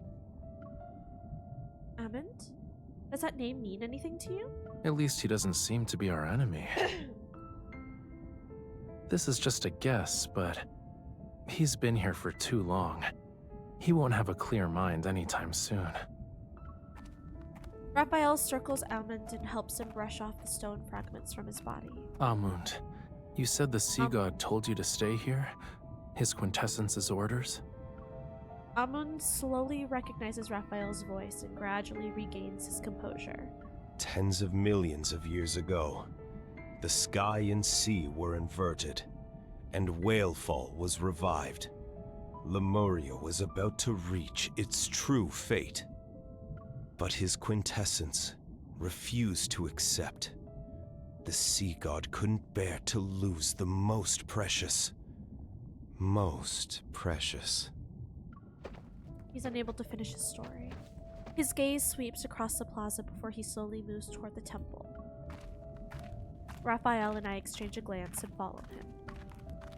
The temple's massive stone doors are wrapped in seaweed, their original appearance no longer visible. Amund walks to the temple's entrance. Laboriously raises both hands and places them on the stone doors. The flame. The sea god incinerated his divine power in exchange. For The fire. For some reason, a strange warmth wells up in my chest. It's as if a fragment of that flame is quietly burning within my heart. His quintessence hid WHALEFALL City within Deepspace's rifts. Time ceased to flow, life never decayed, and everything became eternal. So no wonder Ever wants to find WHALEFALL City, since they are trying to find some sort of solution, some sort of source for immortality. But the world's flames and all that exists will eventually be extinguished. Only when the sea god sacrifices everything once more to ignite the alcove's flame. Then his quintessence and WHALEFALL City will return. What does he have to sacrifice? They shall return to where it all began. What does he have to sacrifice?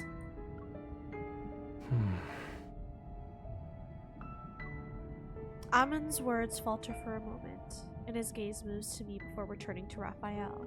WHALEFALL City will respond to its true ruler. The sound of an engine that doesn't belong to WHALEFALL City stirs up the seawater. How? Is that ever? How?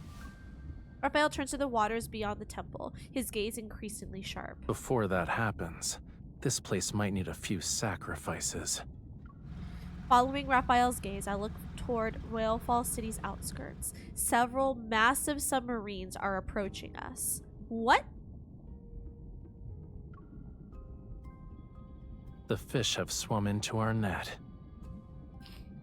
Do you think they maybe put a tracker in the ring or something?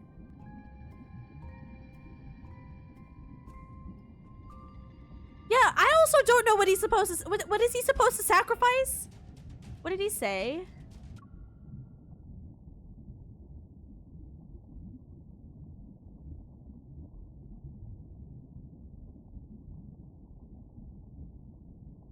Only when the sea god sacrifices everything once more to ignite the alcove's flame, then his quintessence in WHALEFALL City will return.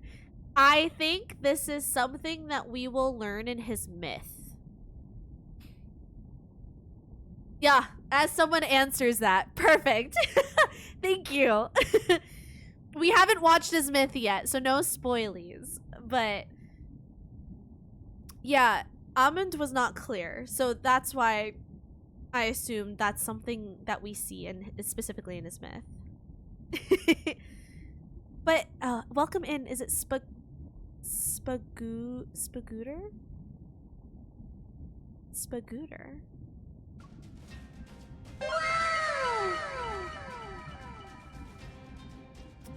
Welcome in. Thank you so much for the follow. Love that name. And also, thank you so much for the follow. The fish have swum into our nets, he says. Rafayel steps forward and positions himself in front of me and Amund. Flames ignite from his palm and they transform into fiery threads that spread outside the temple. Don't let their blood defile this place.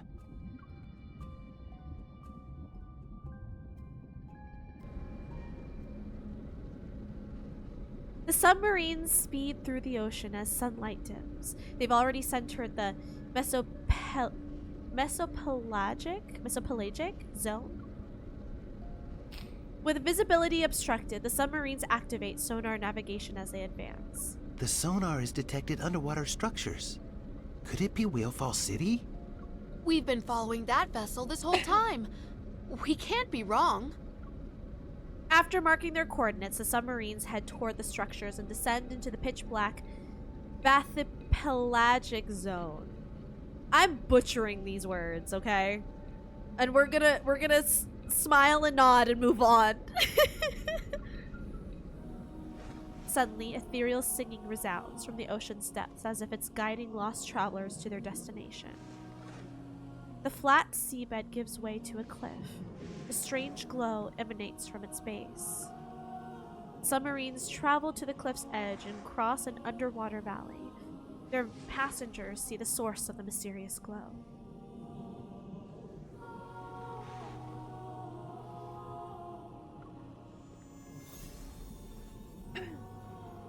It's so pretty.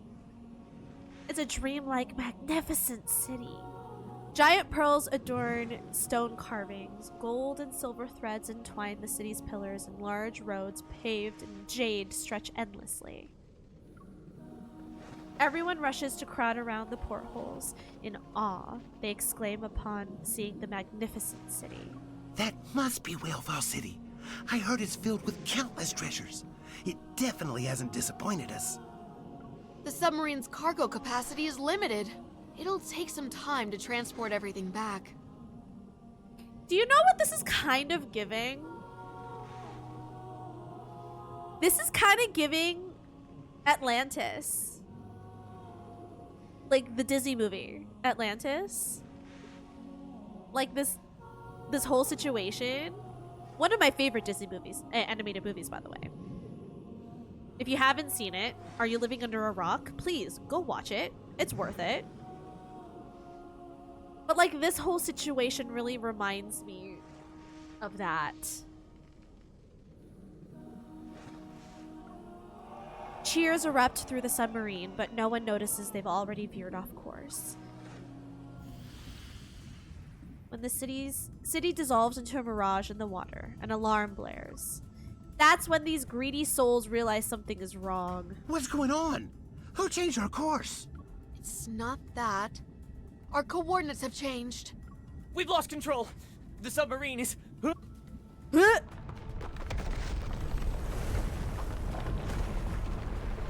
seabed rises as towering rock walls erupt from the ground and encircle the submarine.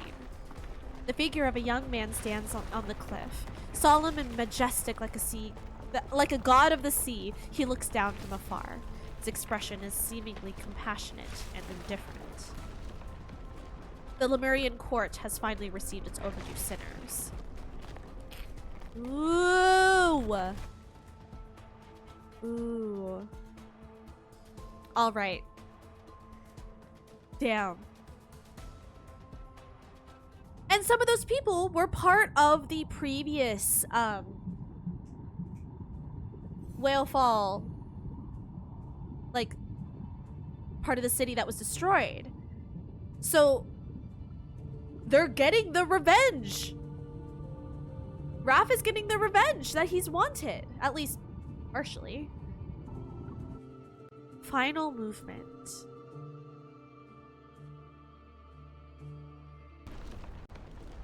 Ooh, pretty! The singing ceases at the climax, and the intruders' minds are momentarily disoriented, but they soon come to their senses. Rafayel! They'll offer their mortal remains to the Lemurian court. Damn! Okay, but can I just say, Rafayel seeking revenge is kinda hot. After today, those whose hands are stained with Lemurian blood will vanish from this world forever. Like, I love when he talks like this. Like, give me the dark, low tone of Rafayel. Without the ethereal singing, the bottom of the valley once again became chaotic and murky.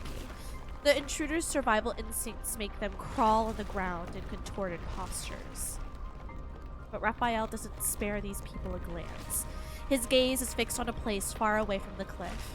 It's as if he's trying to peer through time's veil to witness a past that's been buried. It's coming to an end. There's a barely perceptible tremor. Meanwhile, some of the intruders finally regain consciousness. still unaware of where they are, they frantically grab their weapons. Where are we? Forget about that.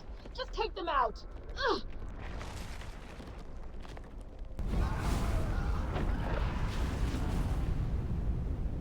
I would like to point out that they are underwater, and the merman has a fire evil that works underwater. Wild time. When Rafayel raises his hand, flames engulf the gun barrels.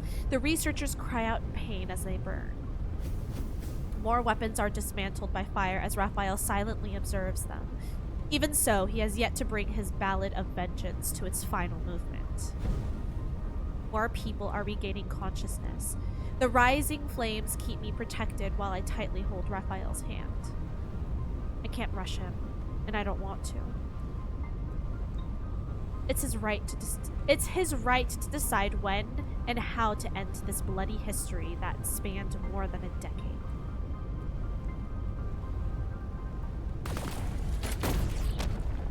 The rock wall fractures. Its cracks of various sizes. It can't support us anymore. Rafayel brings me to a protruding rock near the seabed, but it won't last long. The sniper rifle hidden behind a stone pillar emits smoke as a bullet heads straight for Rafayel. It's centimeters away from striking his chest, but the metal bullet is intercepted by flames. It explodes into a small ball of fire. How are these guns working underwater? That's what I want to know. What kind of technology does Ever have? The attack pauses and I use this chance to pull out my gun and kill the sniper. How does her gun work? You... It's okay. I'll be fine. You can... I know you're not hesitating. What you can't let go of is that part of your past. Your people who aren't here anymore. I'll stay with you until you decide to end this. I don't know, sea god magic or something? Yeah, that's fair. The ground beneath our feet violently shakes as energy fluctuations manifest from various corners. It's a sonar weapon that specializes in killing Lemurians. Holy shit! Fuck! Every wall trembles with an invisible force. It sends dust and rock fragments flying. I use my evol to target the focal point of the Metaflux, but he stops me. You've stayed by my side long enough. I'll take care of the rest. What do you mean? I'm here to help you. What do you mean? The weapon isn't working. That's impossible. Increase the firepower. Okay, well, also, he's the sea god, so I think you underestimated how much firepower you might have needed. It already hit its limit. Where's the suppressive fire from our flanks? He steps forward and raises his arm in spite of the hail of bullets and thunderous vibrations. Bro! Fire smites his opponents like divine punishment. The massive metal container crashes as fear and rage fill the air. Seemingly realizing the true power of the man standing before them, several gun barrels rise in unison. WHALEFALL Acropolis was a wonderful place. It was nowhere near as magnificent and spacious as the royal capital, but it was worthy of being called our home. No one fires. The invaders exchange bewildered glances as they don't believe the sea god will grant them mercy. I once promised them that I'd find WHALEFALL City. I said I'd bring them back here. We'd live together. In these waters, we'd laugh and sing, and I didn't make a vow to merely bring back their souls. Rafayel lowers his gaze to deliver the sea god's ultimate judgment. The lives that were lost here shall be repaid with blood. Hell yeah! It's been over a decade. I will end this once and for all. Hell yeah! Fierce flames rise from the rock walls as distant tides roar like thunder. Terrified, everyone looks around. It's as if an invisible blade of judgment is hanging over their heads.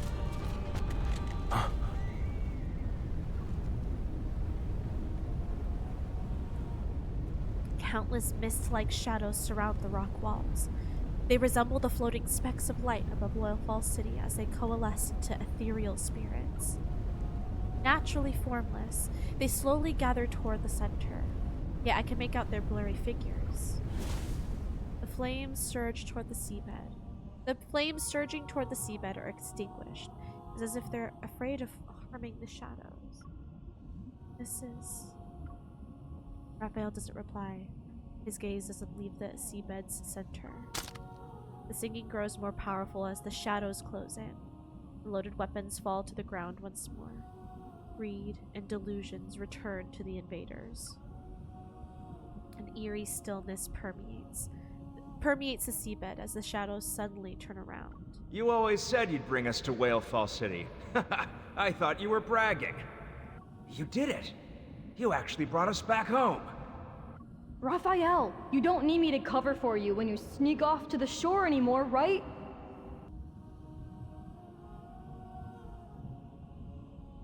When he would sneak off to the shore to meet MC? Or to wait for her? Or what do you mean? Oh, I was not expecting that. Ooh, that hit me in the feels right there. Okay.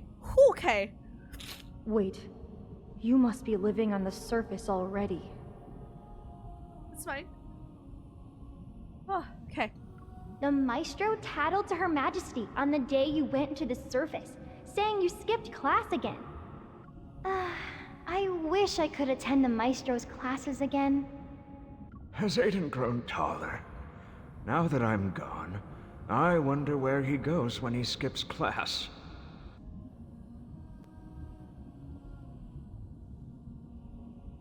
Wait, what? Please deliver a message for me next time you see him. WHALEFALL City isn't that exciting. It's nowhere near as good as life on land. Tell him to take his time coming back. I hold Rafayel's hand. I can still feel the subtle trembling in his palm. It's you. You still look the same as you did when you snuck off to the shore. But you've grown up. Is that his dad? Oh, I wasn't expecting this. You resemble the sea god more than I had expected. His hand suddenly tightens as the man's spirit stirs. Rafayel's emotions. Another shadow appears and stands shoulder to shoulder with him. Better not be Mom.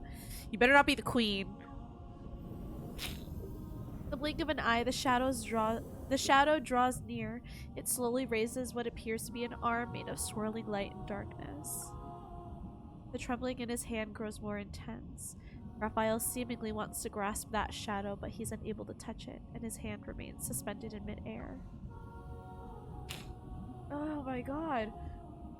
Across time's vastness, across the boundary between life and death, their hands gently overlap. These are hands that should hold paintbrushes.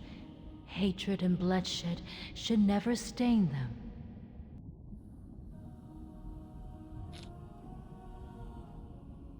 Oh my god.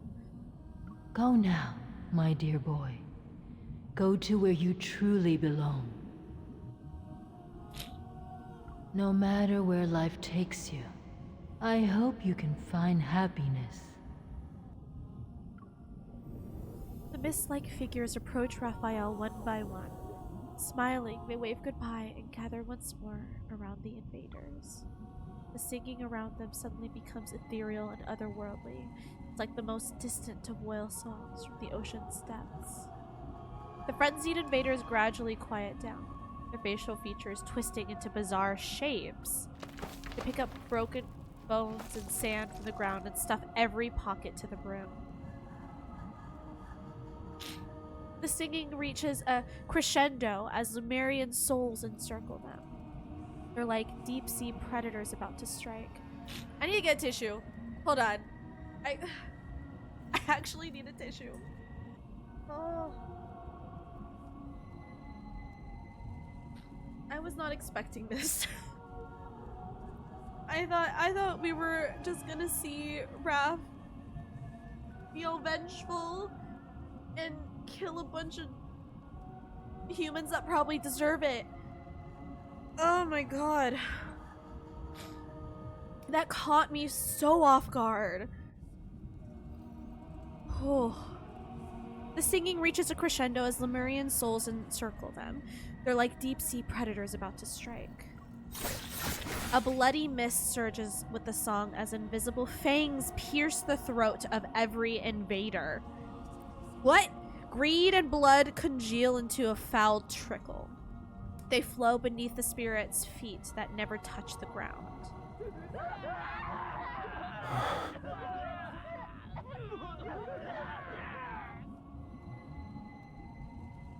What? The screams reverberate throughout the court for what feels like an eternity. Amid the ceaseless song, I can't see Rafayel's expression. I only sense that his gaze remains fixed on a single place for a long time. When the melody is about to end, only then does he take my hand and slowly lead me away.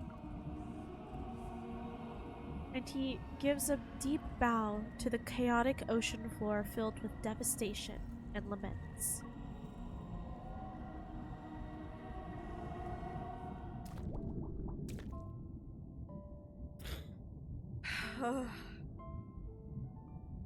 Oh boy. Damn. Damn. Oh my god, that was a lot.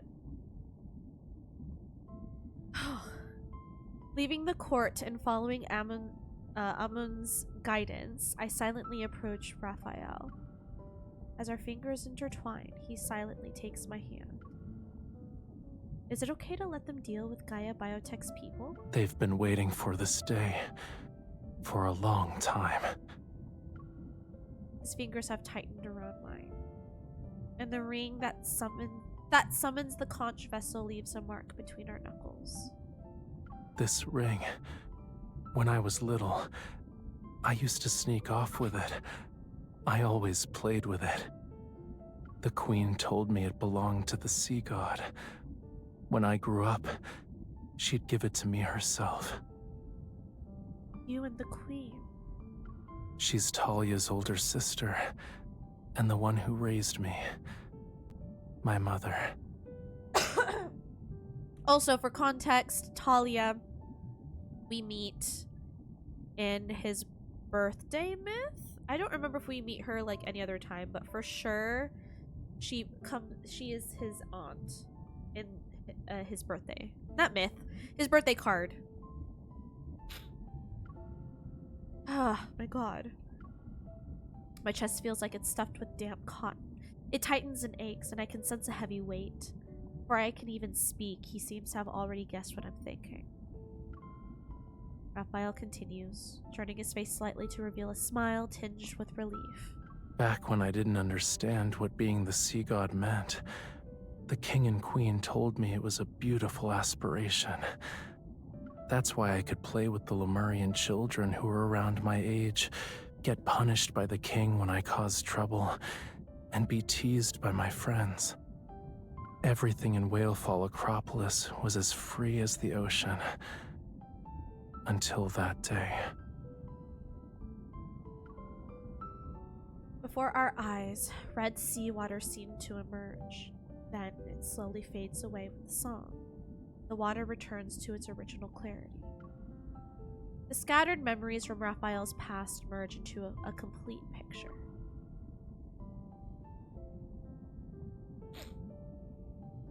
Ooh. You had a happy childhood. Actually, hearing you talk about this makes me glad.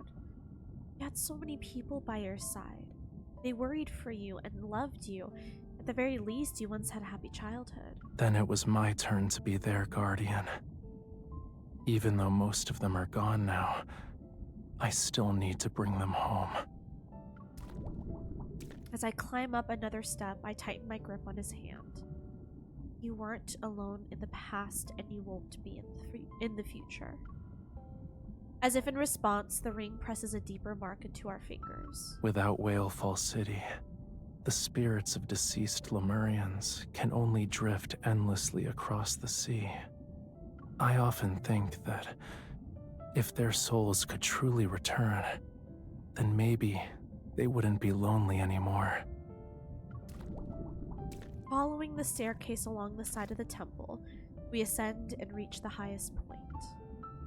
I don't believe that making those people pay with their lives can balance out the sins they've committed, but it might be the only way for everyone to find peace.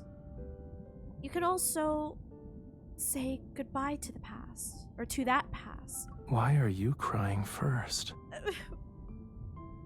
I don't want to talk about it, okay? I'm a very emotional person. I'm not. You're just seeing a reflection from the glass. He stops and gently raises his hand to wipe my tears. You've witnessed the curtain call. Let's go. It's time to return WHALEFALL City to where it belongs. When the time comes, we'll welcome its arrival together.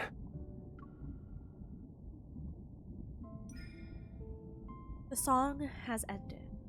Rafayel takes my hand and leads me to the balcony. It culminates these years of seeking and waiting. Create our song's final fermata.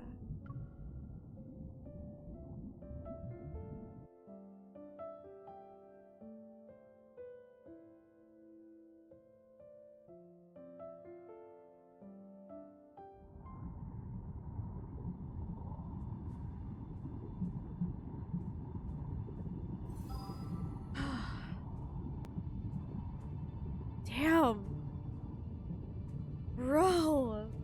Oh. That took such an emotional turn. That just caught me so off guard. I was not ready for that. I was in such a mode of like, kill him! Burn him with fire! You got this! Vengeance! I support you! Fucking childhood friends and grandpa and mom and dad come out of nowhere.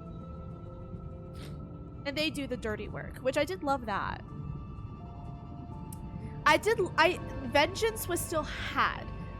There was still a punishment, but it was the souls of the people who died that got to take on that revenge. It wasn't just that whole burden wasn't just put on Rafayel, which I do kind of love that. The burden was shared. Burden of bloodshed, I guess.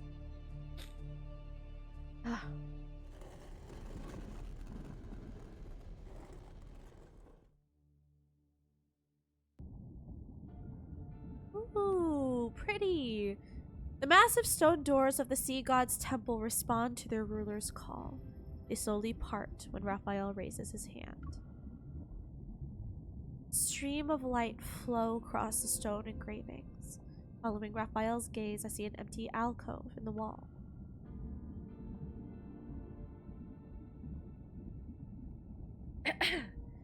Is something wrong? It's nothing. My nose I is just like wanted so to take stuffed. a good look at this place before saying goodbye. Oh. And crying did not help. Allergies already stuffed. Then I cried. We just out here.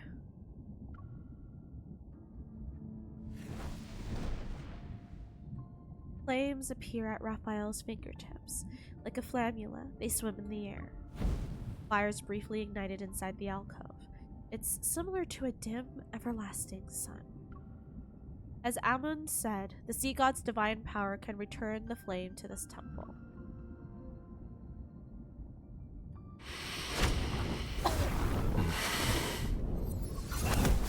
Light pulses with Raphael's breathing. It envelops the sea god's temple.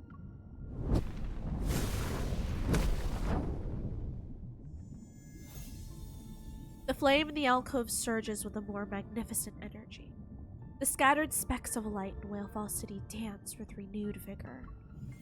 They descend onto the rooftops, streets, and plazas as if welcoming the imminent journey home. WHALEFALL City's responding to you. Rafayel? All the Lemurian souls who were lost in the sea have returned. It's time to send WHALEFALL City on its way and let them find peace. Sensing the source of that power, take a step and firmly grasp Raphael's hand. Meeting his slightly surprised gaze, I extend our clasped hands toward the alcove. We face the fire. I told you before, I won't let you be alone. I activate my eval by following those fragmented memories. The flame burns more brightly as power surges. As the only follower of the sea god, I offer him the power of my devotion, my sincerest form of worship. He pulls me close as the stained glass windows cast jewel-like colors onto the dust-covered altar before us. Is this a new promise? Yes, but there won't be a reason to forget this time. My heart trembles with the vibrating stone slabs beneath my feet. I gaze at the changing dome above and channel my eval. A strange energy is transmitted back from the distant waters above. Rafayel and I exchange a glance. We can see the same message in each other's gaze. It's a protocore power source. It seems their reinforcements arrived sooner than I anticipated. Fucking ever won't quit. Let's seal away everything from the past.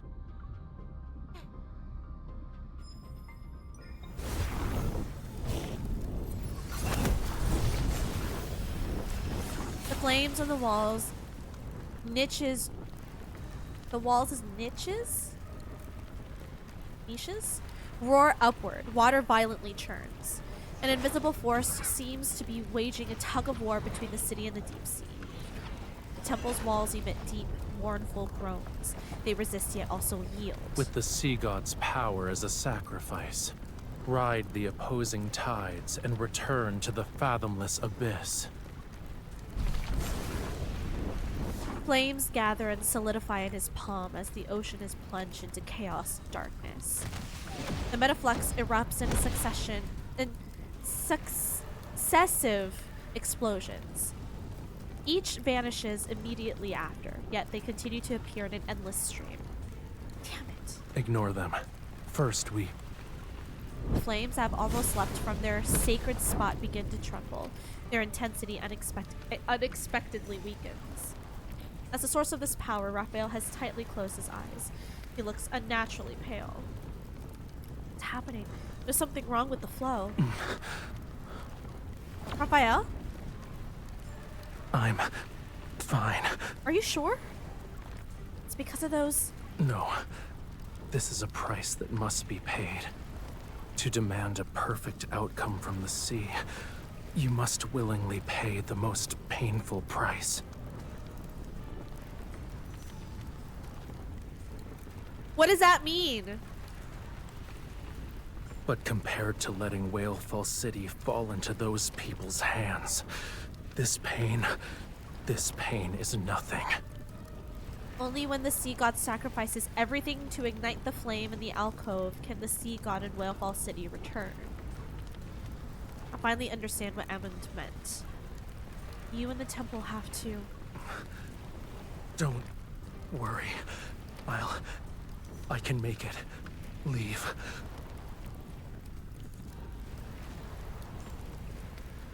Is he?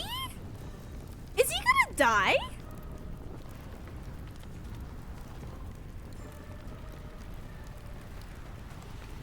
What? No. What? No. What? No. Raphael. There must be another way. There has to be. MC, please don't sacrifice yourself. I don't want it. I don't, no. I adjust my breathing and use my evol to resonate with Rafayel. I attempt to push his power to its limits.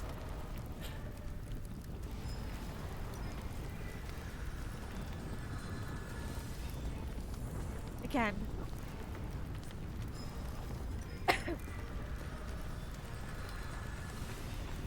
Again.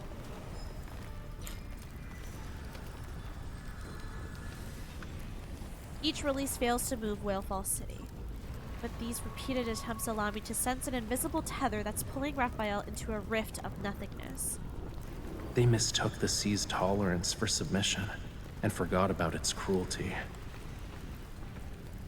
But I remember, and I will reclaim this forgotten power. Our futile attempts will drain his energy. Emin's words resound in my ears like a tsunami. Is it possible that Rafayel will... Rafayel with the complete power from the tome of the sea god? Only those who have a bond with the sea god can awaken the tome.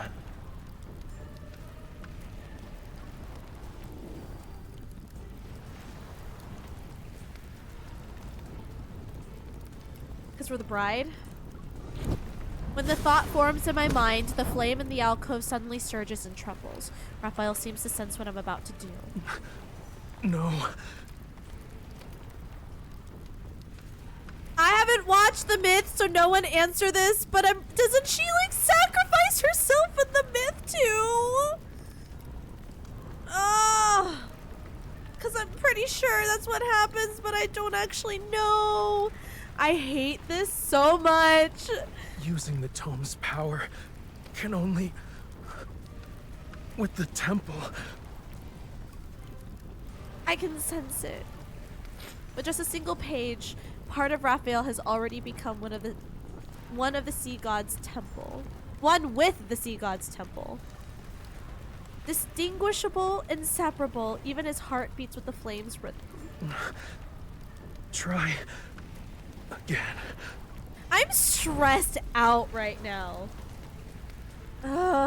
As the flames rise to greater heights, colors fade from the scales of Rafayel's neck. Like ash left behind by fire, it's slowly being devoured from the tip. The beautiful hues vanish as quickly as the most brilliant fireworks.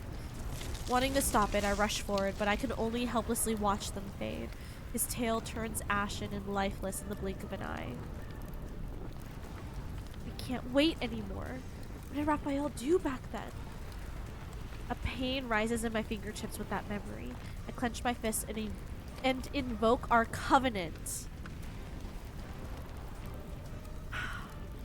Man, should I have played his myth before this? I feel like we have to play it after now. The dagger material...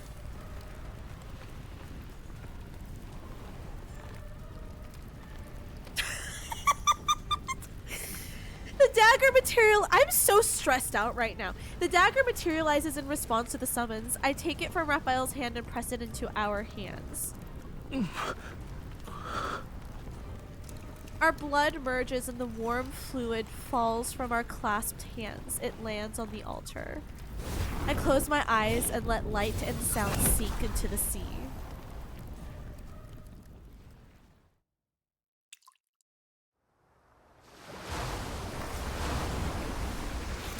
In the distant waters belonging to Lincoln City's southeastern region, the sea churns without the winds. Terrifying giant waves rise. In the center of an almost abandoned private island, red lights flicker in the sapphire-like blue hole. Then they quickly vanish into the depths. In some overlooked coastal mudflats, shorelines, and even the middle of oceans, seawater bubbles like boiling foam. They surge and subside. Every body of seawater on this planet, every single drop shares one mission. The waves must rise. Gentle waves, furious waves, waves powerful enough to shatter everything. They surge from the sea's surface and the ocean's depths. They rush in the same direction. flames emerge from the blood. Beginning as small, warm embers, they spread out with great speed. The temple is engulfed in a fiery vortex. The colonnades and stone sculptures transform into ghostly silhouettes. The seawater loses its natural hue and evaporates into mist before being infused with countless golden runes.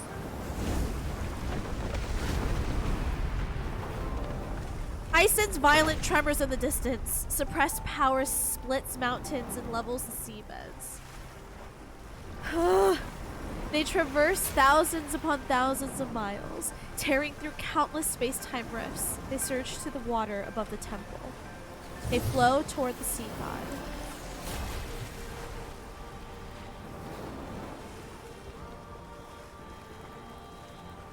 Oh, hello. Wow. Rafayel. His grip on my hand tightens. I can feel him tremble as that immense power flows into his body. The power in his palm is no longer a calm sea. It now screeches like thunder. It roars as it engulfs everything in its path. Meanwhile, the fire in the alcove insatiably devours the sea god's divine power. Rafayel sways slightly, relying on his pale, deteriorating tail for support. This power is sufficient to move WHALEFALL City, yet the owner of this power has merged with the sea god's temple.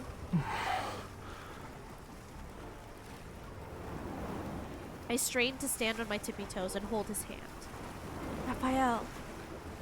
The sensation in my palm grows increasingly faint. It's akin to dissolving sea foam. My hand presses through Rafayel's fingertips several times.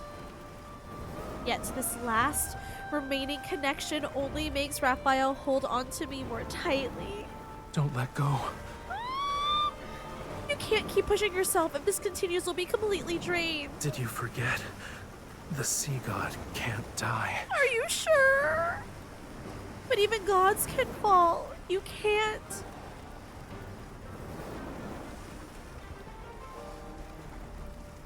Trembling fingers brush against my eyelashes.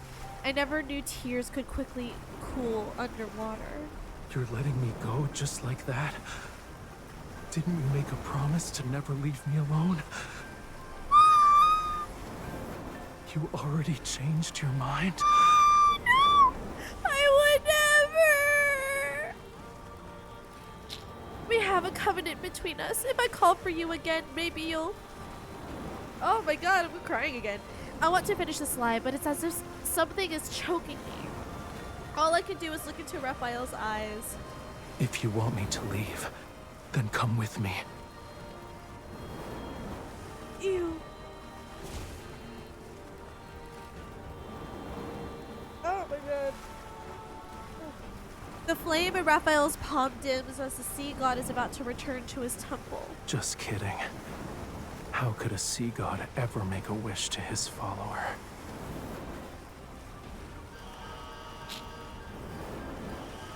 Strange noises belonging to submersibles are above the spire. As I move in, I can almost hear Misfortune's bell toll. I suppress the trembling in my arm and press my hand against his chest. Under my palm is his heart. He responds to me without any barriers. I can command him to do anything. I feel as though a blade is slicing my throat. When I force myself to speak, I almost... I feel as though a blade is slicing my throat when I force myself to speak. I almost want to believe that talking more slowly could give us a little more time. Rafayel. You in WHALEFALL City must... You must leave.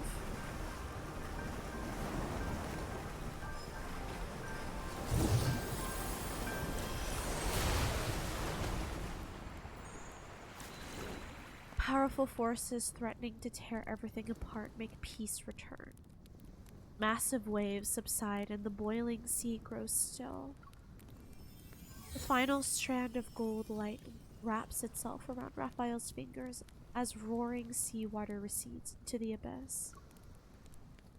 He bends down to embrace me. He can no longer defy fate. On an ordinary weekend, an idle afternoon, or a meaningless, normal day. Stop it! Shut the fuck up! If you want to see me again, you'll have to wait a very, very long time. I am so upset right now!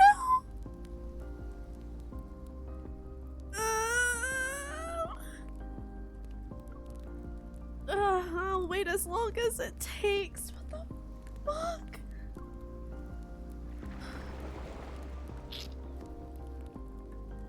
With great effort, I hug him and look over his shoulder one last time at the dancing firelight in the walls. Beach? Whatever. Raphael, you don't have to you don't have a whale ash lamp. Take our covenant with you on your journey. What matters is that you stay safe.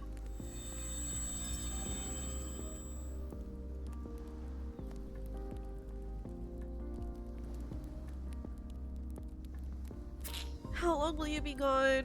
It's hard to say. Maybe it'll be a year or two, a century or more. Perhaps even longer than that. Don't worry. Even after I'm gone, you and Ramiro will survive. Who's Ramiro? This is a god's promise to you. Who's Ramiro? Nobody answer that if there's an answer. Myth. Okay, cool. Thank you. That's what I figured. The gloomy ocean floor has lost its only source of light. A barren seabed filled with swirling sand and sediment remains. The invaders' submersibles have nowhere to go. They're suspended in the empty vastness of the deep sea. The prize he had devoted everything to plundering has vanished into the cracks of space-time forever. Not a single word remains. No traces are left. It's as if the entire city was a magnificent illusion crafted by the sea god himself. The sea god's wish. It hasn't changed. And it will never change.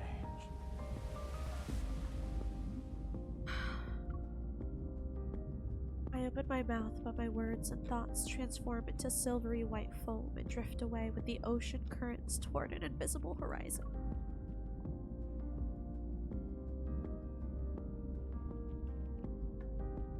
Okay, clearly not!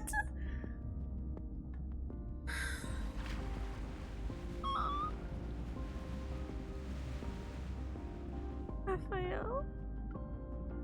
Goodbye? We are no, this can't. No, what? No. I mean, this is the okay. To be fair, when Caleb blew up, he wasn't a love interest yet. But is this like the first time a love interest is like actually fucking disappearing and shit, leaving our main story? What? Are we gonna see him? What the fuck? What do you mean? What do you mean? Did Zane leave? Did he? I don't remember. Did he leave at the end of his? Well, did he leave at the end of Death and Rebirth? He's at the because he's at the library, right? Yeah, but like, here's the thing with Zane. We're still in contact with that kid. So like, technically, like, he's at the library, but he's still somewhat attainable. Because we did get that update the first chapter of to our yesterday. Oh my god. I need to run ads. I need a moment. Guys, I need a moment. I'm running ads. I'm not well. I got up, did a lap, I need to walk it off. I believe this should be the final chapter, or the final section of this chapter.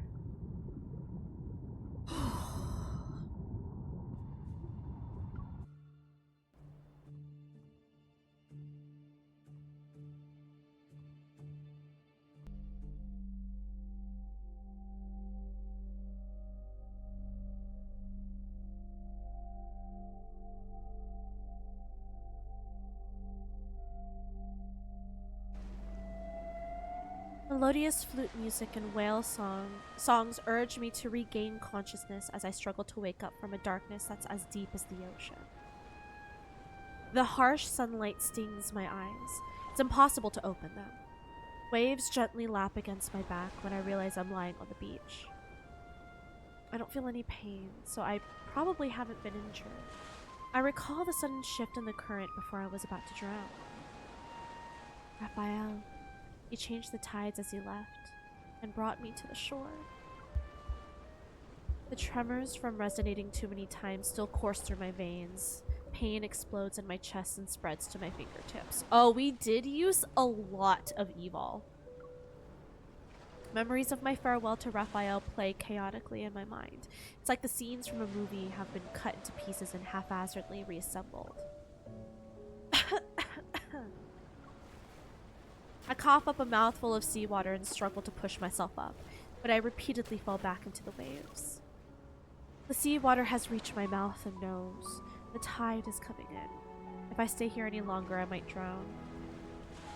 Forcibly push aside these churning emotions and try to forget those persistent images from my mind. I need to find a safe place first. I can't fall here. I struggle to my feet again and again, only to fall back into the waves. Accompanied by shouts, the sounds of several footsteps reaches the beach. No?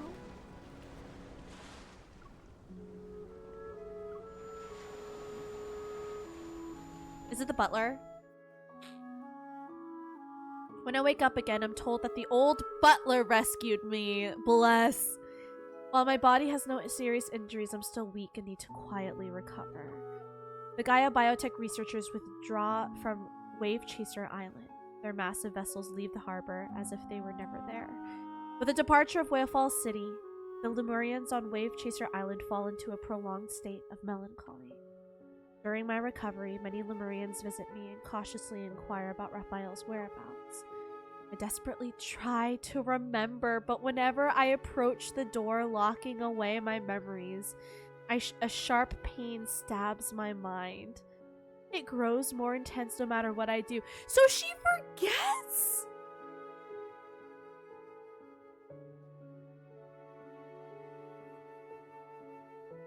Are you kidding me? I'm so upset right now. Eventually, my brain does its best to defend me. It wraps chains around the door and seals it to ensure I can never push it open again. I have no choice but to give up. Wearing a blank expression, I gently deflect their questions by explaining that I need rest.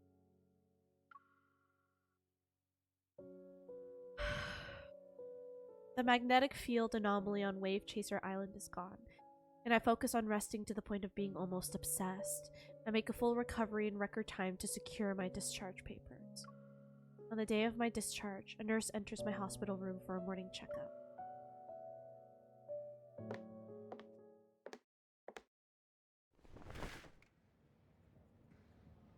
I close my eyes in response to daylight flooding in.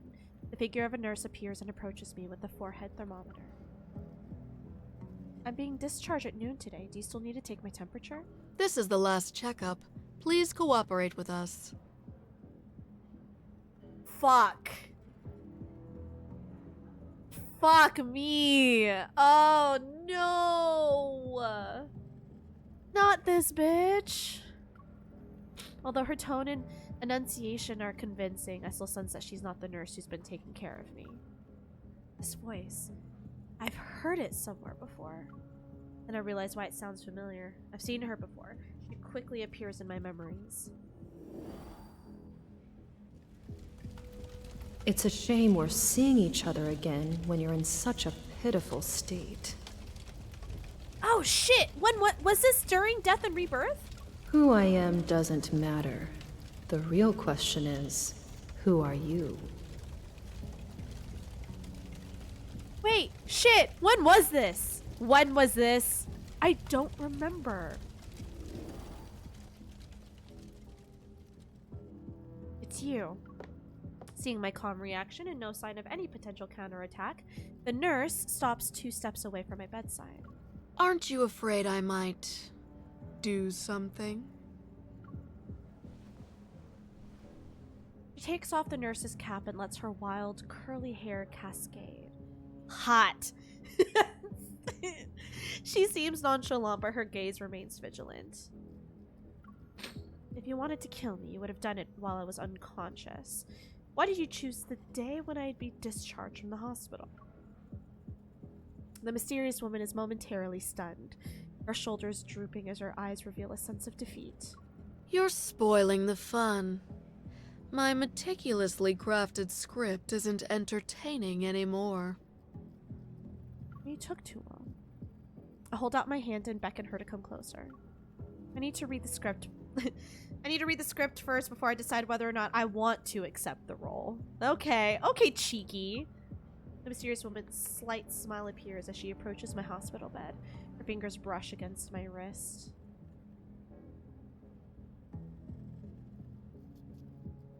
Miss ma'am, I'm bisexual. Don't do this to me. We support women's rights and their wrongs. My hunter's watch activates and projects a faintly glowing hologram. She taps the screen and brings up a map. Coordinates are embedded into the map and pulsate on the screen. The mysterious woman turns off the hunter's watch. What was that? A treasure that can only be unlocked with a key. You're strong enough to withstand these unknowns. Everything you want to know is there. Why are you giving me this information? Your actual nurse will be here soon. Remember to tell her your temperature. She picks up the forehead thermometer, presses it against my forehead, and pushes the button. 36.5 degrees. Good luck with your discharge. She adjusts her nurse's cap, walks to the door, and slides it open.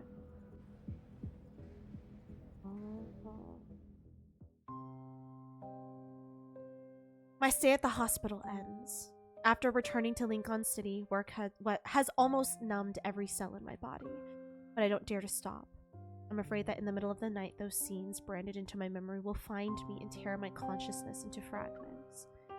When the long passage of time softens that pain, I find the courage to look at the southeastern waters when passing along the coast. Part of me seems to have vanished with Rafayel. This emptiness has forced me to float aimlessly. Every word he spoke during our farewell, those fleeting expressions, burst through the floodgates of my memory. They replay endlessly in my mind. One day, I realized I should have asked him if his seagulls needed to be fed. Not the choir of seagulls! Even though they might never see Rafayel return. Oh. After nearly a month of living in a daze, I finally opened the door to Mo Art Studio. Raphael's unfinished paintings need to be moved to a storage room where temperatures and humidity are precisely controlled. Thomas can't do it by himself. Oh yeah, Thomas. I volunteer to help him organize, and we work together to move them around. The number of Raphael's unfinished paintings is staggering. We spent 3 hours organizing before finally storing the canvases. I didn't realize he had so many sketches. Wait. Has Thomas ever stood in front of us like this before? Wasn't he just a sprite before?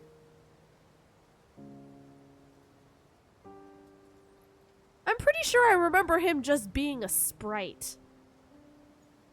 Artists driven by inspiration are like that. They'll make a few brushstrokes when it strikes, and continue when they're in the mood. Thomas hurriedly glances at his watch. We have seen him like this? This is how long it's been since I played the first part of main story.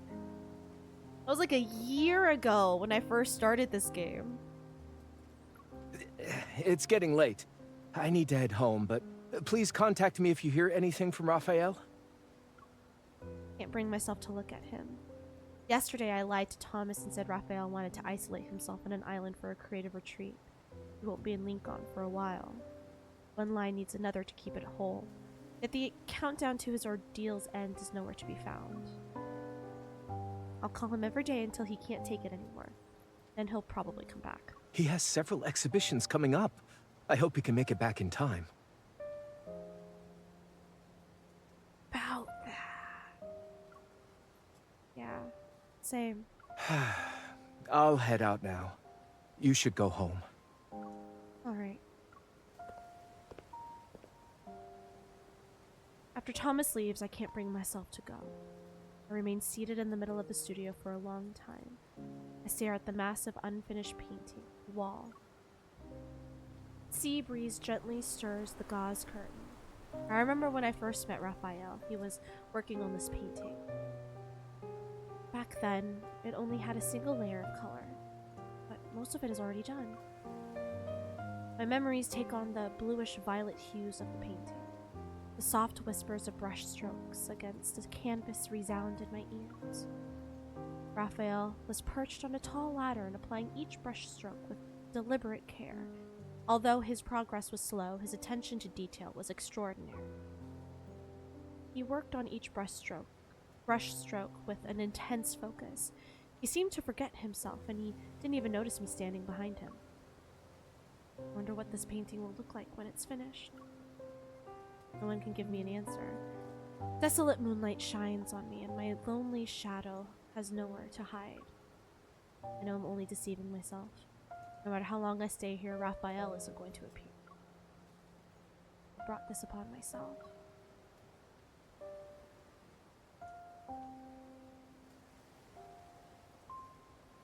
Before leaving, I take one last look at the empty studio, and whisper to someone who isn't there.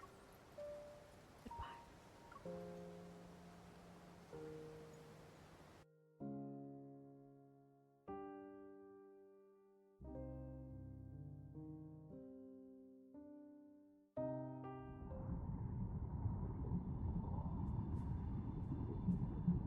Wow. There's still more!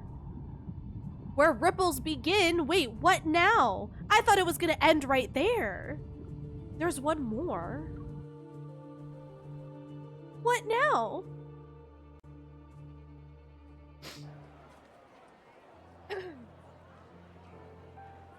Colorful lanterns light up the market near White Sand Bay.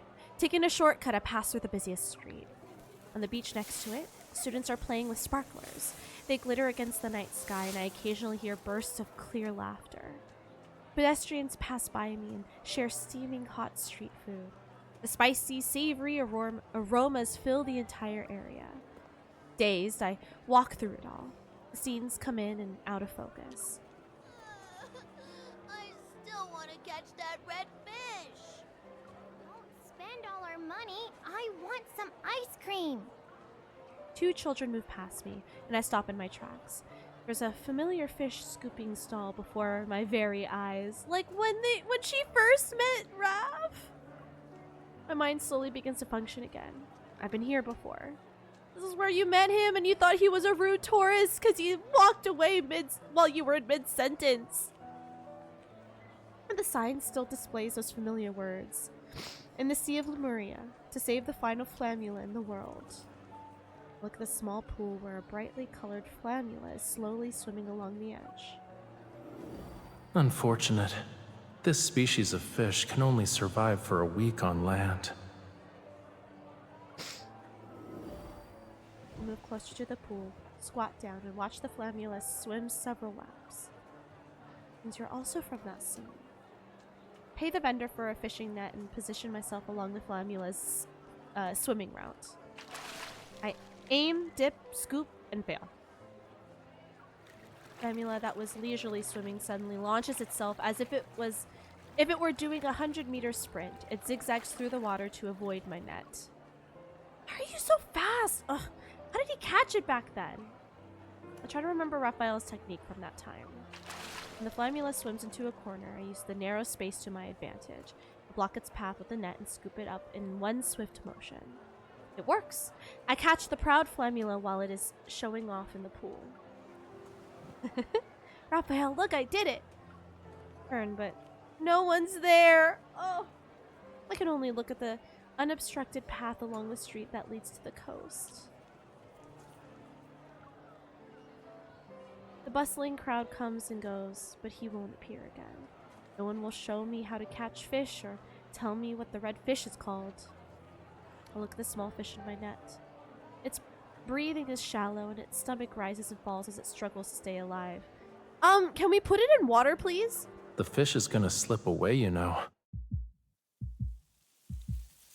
Startled, I turn around again and look toward the voice. The what?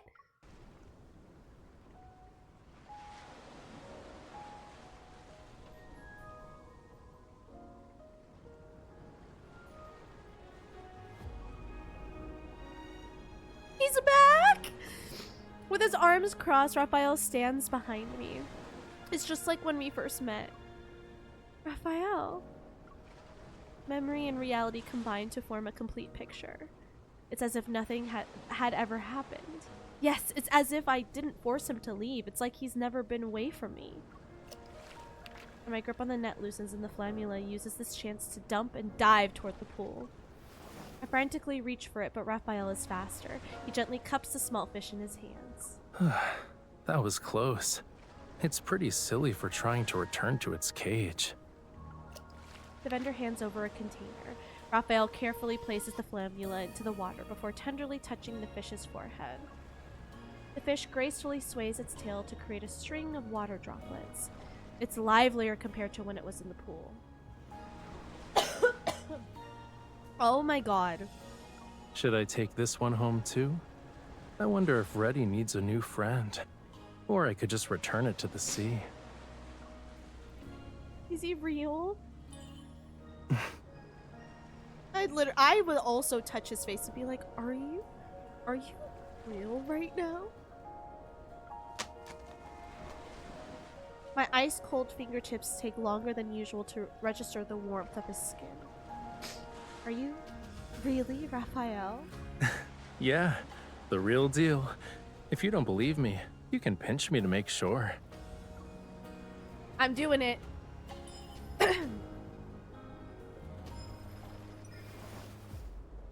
Without any hesitation, I pinch his cheeks with all my might. Ow! Why would you do that? You just said! It really is you. Well, duh. Who else would it be? But I guess it's understandable. After being separated for 5,000 years, it's only natural for you to forget me. What? My brain is overloaded with emotions, so I can't distinguish fact from fiction. I'm willing to believe whatever Rafayel says. Please don't actually believe that. Anyway, I was just trying to lighten the mood. So, did I get a chuckle out of you? That's what you get for sending me away against my will. This payback isn't too harsh, yeah?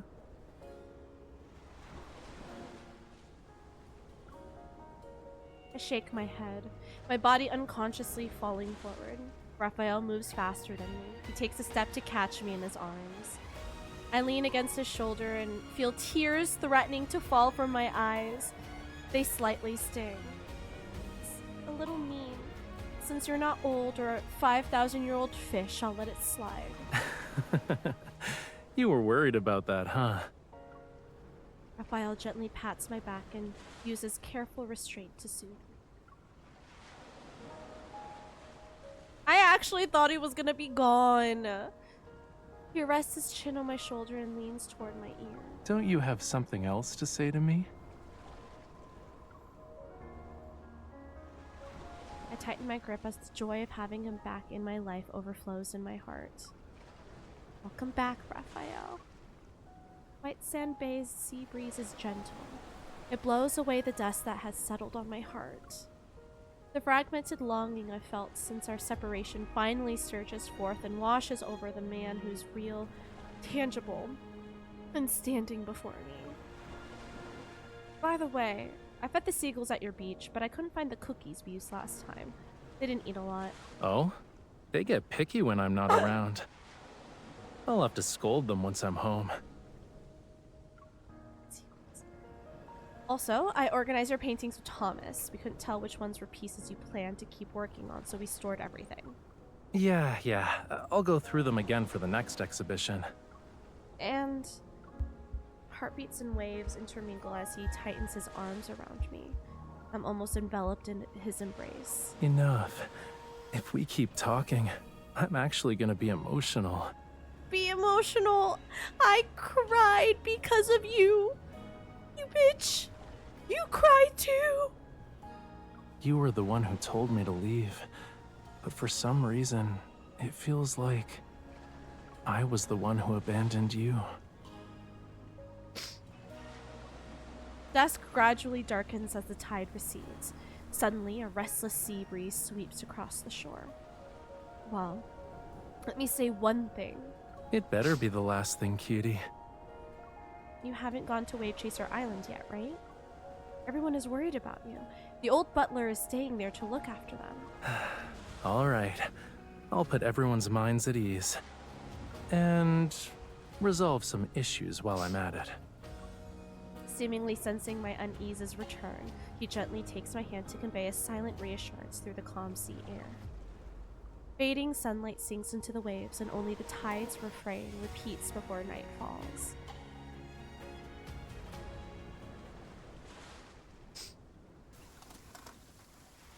Oh, my God. Rain cascades onto the city.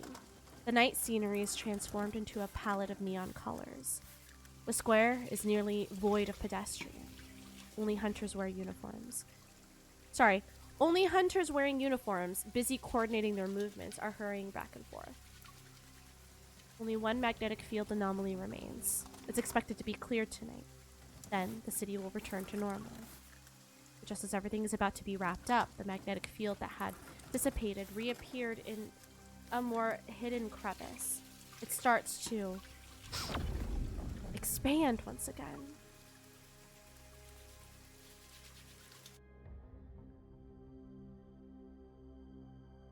Huh?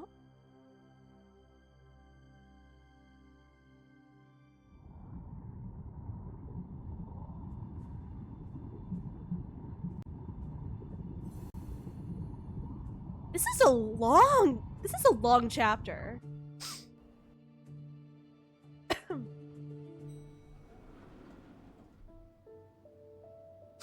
Oh, okay. Whew. We're fine. Everything's fine. I'm so emotional. The elevator doors open once again. Kalea? Kalea stares at the man who arrived a moment too late. Oh, is that a hot lady? Lucius gives her a polite yet distant nod of acknowledgement before stepping into the elevator. Instantly, the space feels claustrophobic.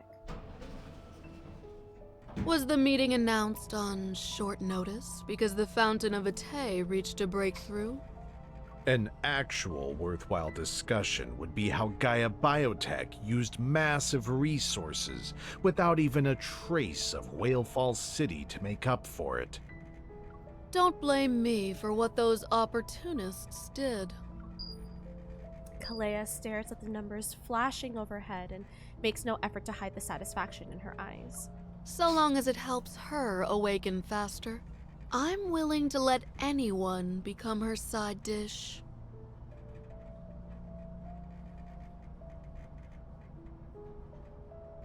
MC, is that what I assume? Is who she means. Lucius narrows his eyes. He'll try extracting one final piece of information. You've encountered her? A lost child needs a little bit of guidance to find the right path. Otherwise, I'm afraid the price you'll pay, Professor Lucius, will be greater than just the Fountain of Atay. final words still hang in the air as the elevator doors open. With no response from Lucius, Kalea's enthusiasm decreases. When she finally turns to see the laboratory before her, she belatedly mutters a curse under her breath.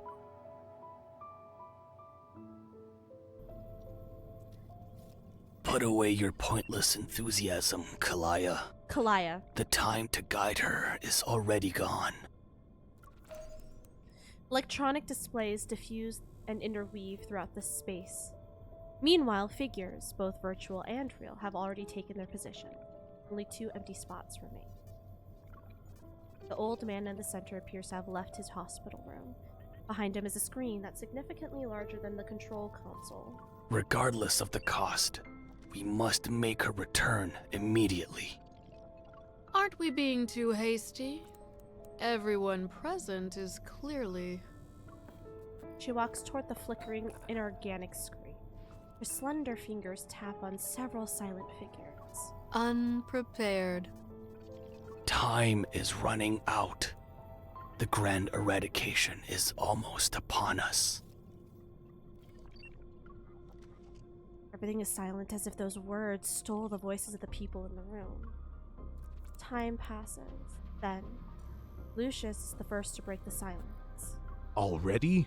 According to the latest decryption of the signals from Deepspace, I thought we'd at least need... Yes, the hunters have resolved most of the magnetic field anomalies. However, those are merely the planet's last desperate gasp for survival. Oh!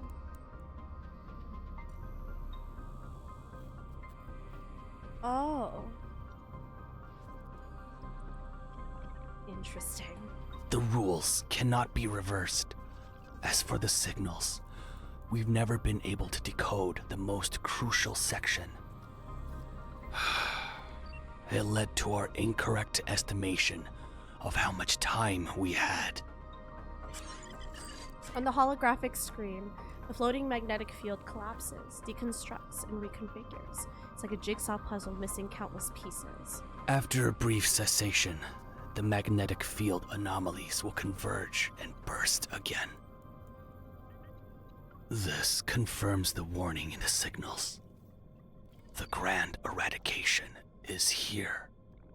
Oh my. What are we going to do? I still haven't witnessed the full extent of her power. If I die without knowing the truth, I'll have regrets. Then make yourself useful and contribute something better than your own self-interest. Professor, you don't need to be so riled up. I just wanted to... Enough. Save your bickering for later. I support Kalaya. Hey, we support women's rights and wrongs. Once we've emerged as the victors, you'll have all the time in the world to argue. The old man clasps his hands together, his thoughts drifting to a distant place. We can't wait any longer. There's no more time. This is our only chance.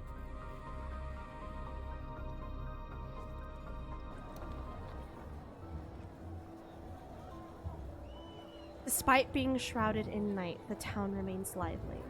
On an observation deck facing the street, several people sit outside the range of the streetlights. Careful not to draw any attention, they speak in hushed tones. Xavier stands with his hands in his pockets and listens quietly. The third protocol is specifically designed for extreme situations. When activated, every backtracker must be informed. It doesn't matter if they're part of the procedure or still willing to honor their oath. It's simply a matter of giving a warning. A few raised inflections betray the hidden anxiety that one of the backtrackers can't suppress. Xavier doesn't rush them. Stars awaken in the night sky only to be quickly veiled by drifting clouds. In a daze, he thinks he hears that knight's oath again.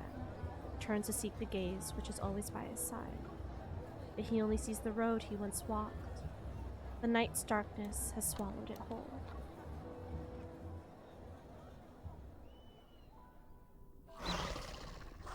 The mindless monster remains frozen. The street lamp's light shines through the hole in its chest, where black ice shards have pierced it. Zane adjusts his gloves. When he takes a step, he raises his hand. The light bursting from his palm strikes the twisting figure lunging at him from the darkness. As the last trace of Metaflex dissipates, Zane flexes his fingers. This world's errors are increasing exponentially. He can no longer predict when the rules will begin to collapse.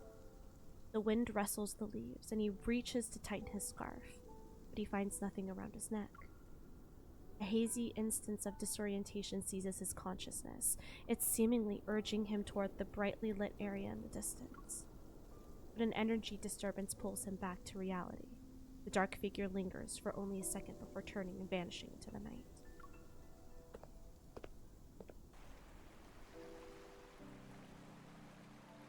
The ocean reflects fractured images of the moon. With no wind tonight, the weather should have been perfect. Yet, in the deep sea, thousands of marine creatures hang suspended upside down. They're dead. According to the old butler, this has been happening in multiple regions over the past few days. There are no signs of human interference, nor is it a natural disaster. It's more like an indiscriminate extinction from a higher plane of existence. Rafayel closes his eyes to dispel the fatigue from his hasty journey to Wave Chaser Island.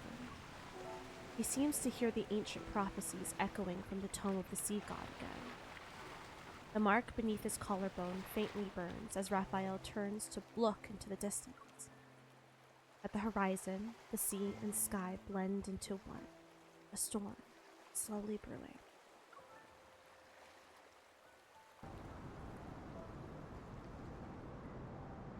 Silas? The Zoion hunt's after effects should have lingered for a longer period in this chaotic darkness, but the vermin on the street have been unusually on edge since then. A poison called danger has seeped into the air. Even the unusually perceptive inhabitants here can't identify its source. The only one who might know is perhaps Silas. The violent disturbance passes unimpeded through this deep space tunnel. It oscillates and jumps within his right eye. The source, lurking and interfering, is at the other end of that tunnel. Dealing with it will likely be troublesome. Silas contemplates whether this fragile body can still withstand such consequences. Pain seeping and corroding one's bones might not drive one to madness, but it's certainly unpleasant.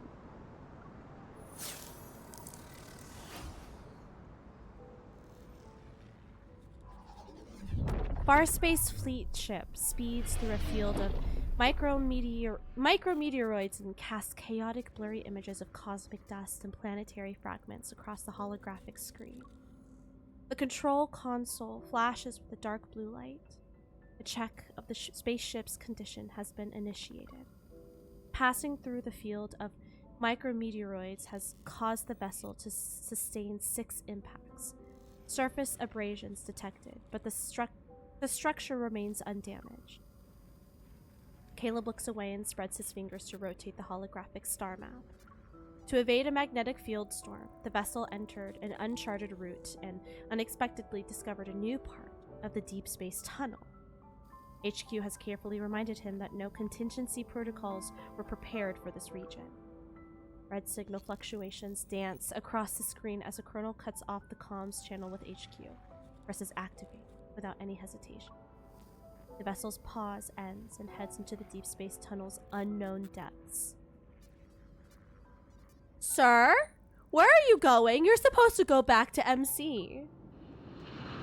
You need to return.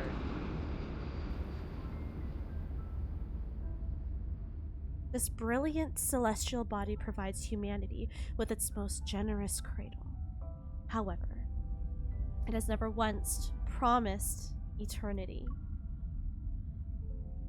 Billions of years are carved into its pulsating body to allow the most brilliant civilization in the universe to rise. And now, grandeur and destruction are equally fleeting. It turns toward the next section without any sentiment, carrying countless scars. It shall meet an absolute destruction or a brilliant rebirth.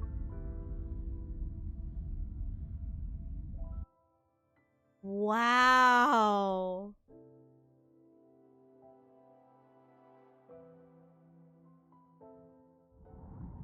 That just fully wrapped up the last 3 chapters of main story. Wow.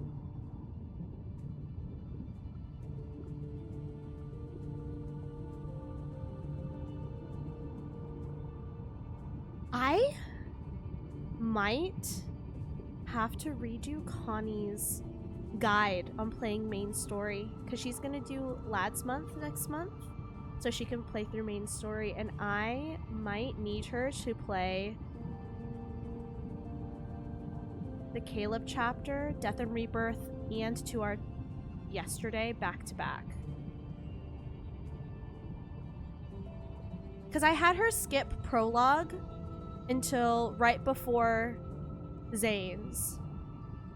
Technically, she's already played Zane's, so she would be replaying that and then holding off Xavier and Raphael's until right before To Our Tomorrow, but I feel like I might ask her to just play it in order.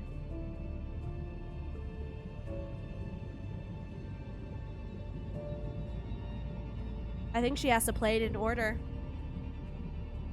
Given that ending, I think she has to play it in order. That is such an interesting way to basically, like, I feel like this feels like an end to a book. Like, all of this are chapters in the first book. Whereas now, whatever they give us next is going to be the next book in the series. It's going to be a whole new array of dangers and obstacles that MC and the love interest are going to have to face, all with a even bigger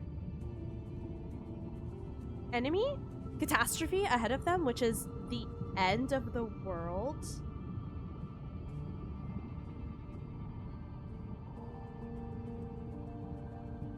Wow. I don't even know where they would begin with that. I do find it interesting that we still don't know what Stanley and Lucius look like. But we got some other faces. We got the quiet man that was in the Ever meeting. I already forgot his name. And then Kalaya. They became prominent figures. I'm very interested to see how Kalaya is going to tie in to the next portion of the storyline. She is somewhat intrigued, obsessed with MC and her potential. We gotta do these battles. We gotta get through these battles.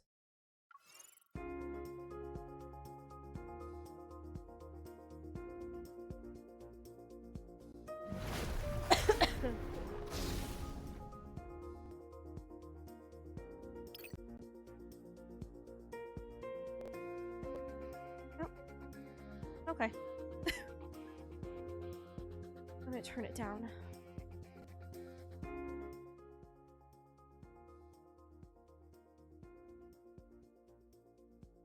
Yeah, I don't even know where they would go. Like, there's so many different directions they can go with the next steps of this story. I don't... Huh.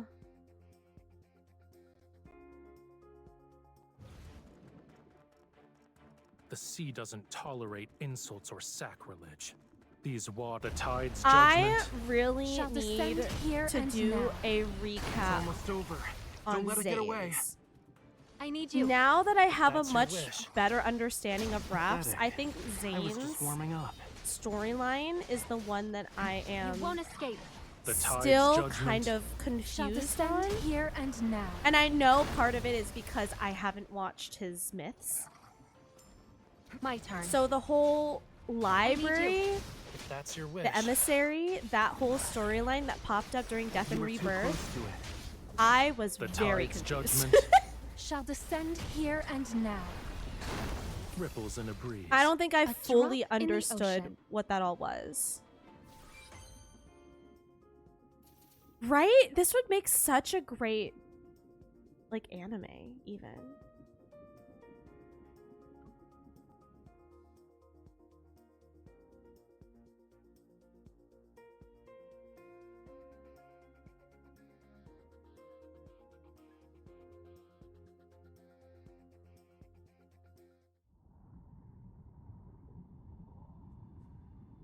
I wasn't expecting them to do like that sort of wrap up at the end. To really just tie all of their stories together like that.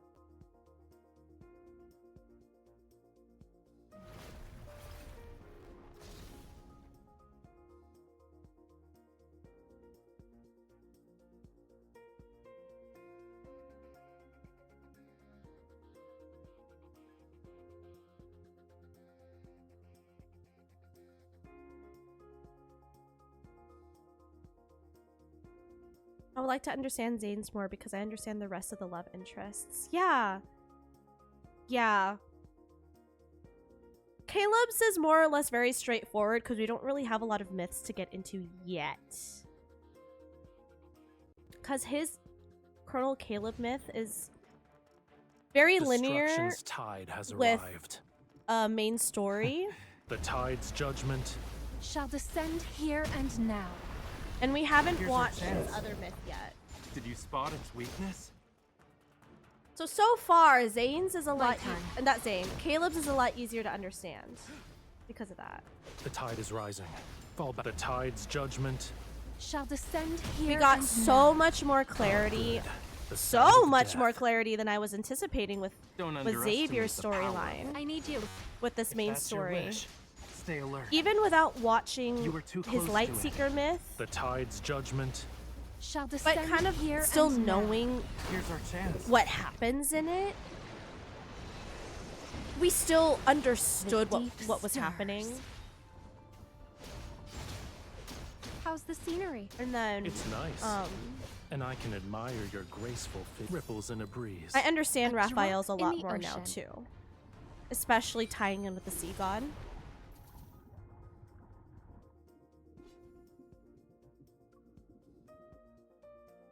Yeah, I'm gonna have to do like a backtrack and a recap on Zane's at some point. I'll probably read up on it.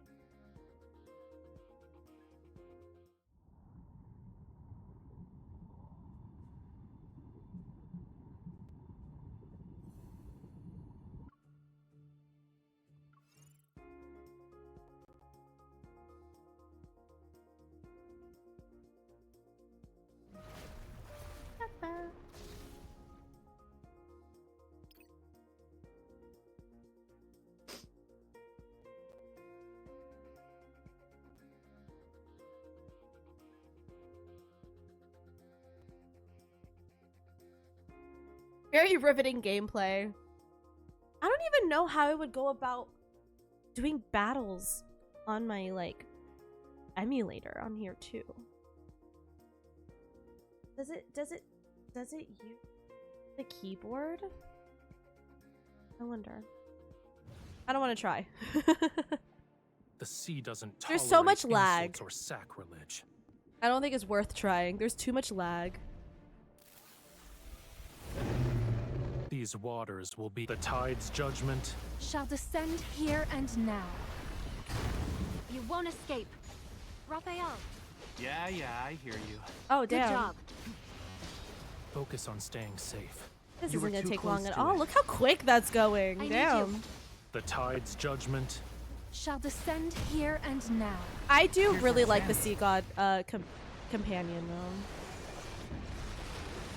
The deep stir. He has helped a lot spot its in my weakness? battles. This is all A too lot. easy. Not even. Because I feel like Raph is the love interest who's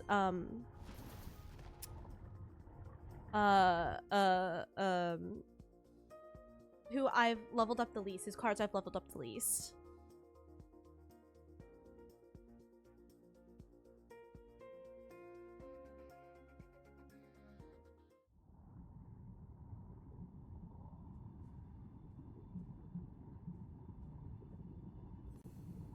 Alright.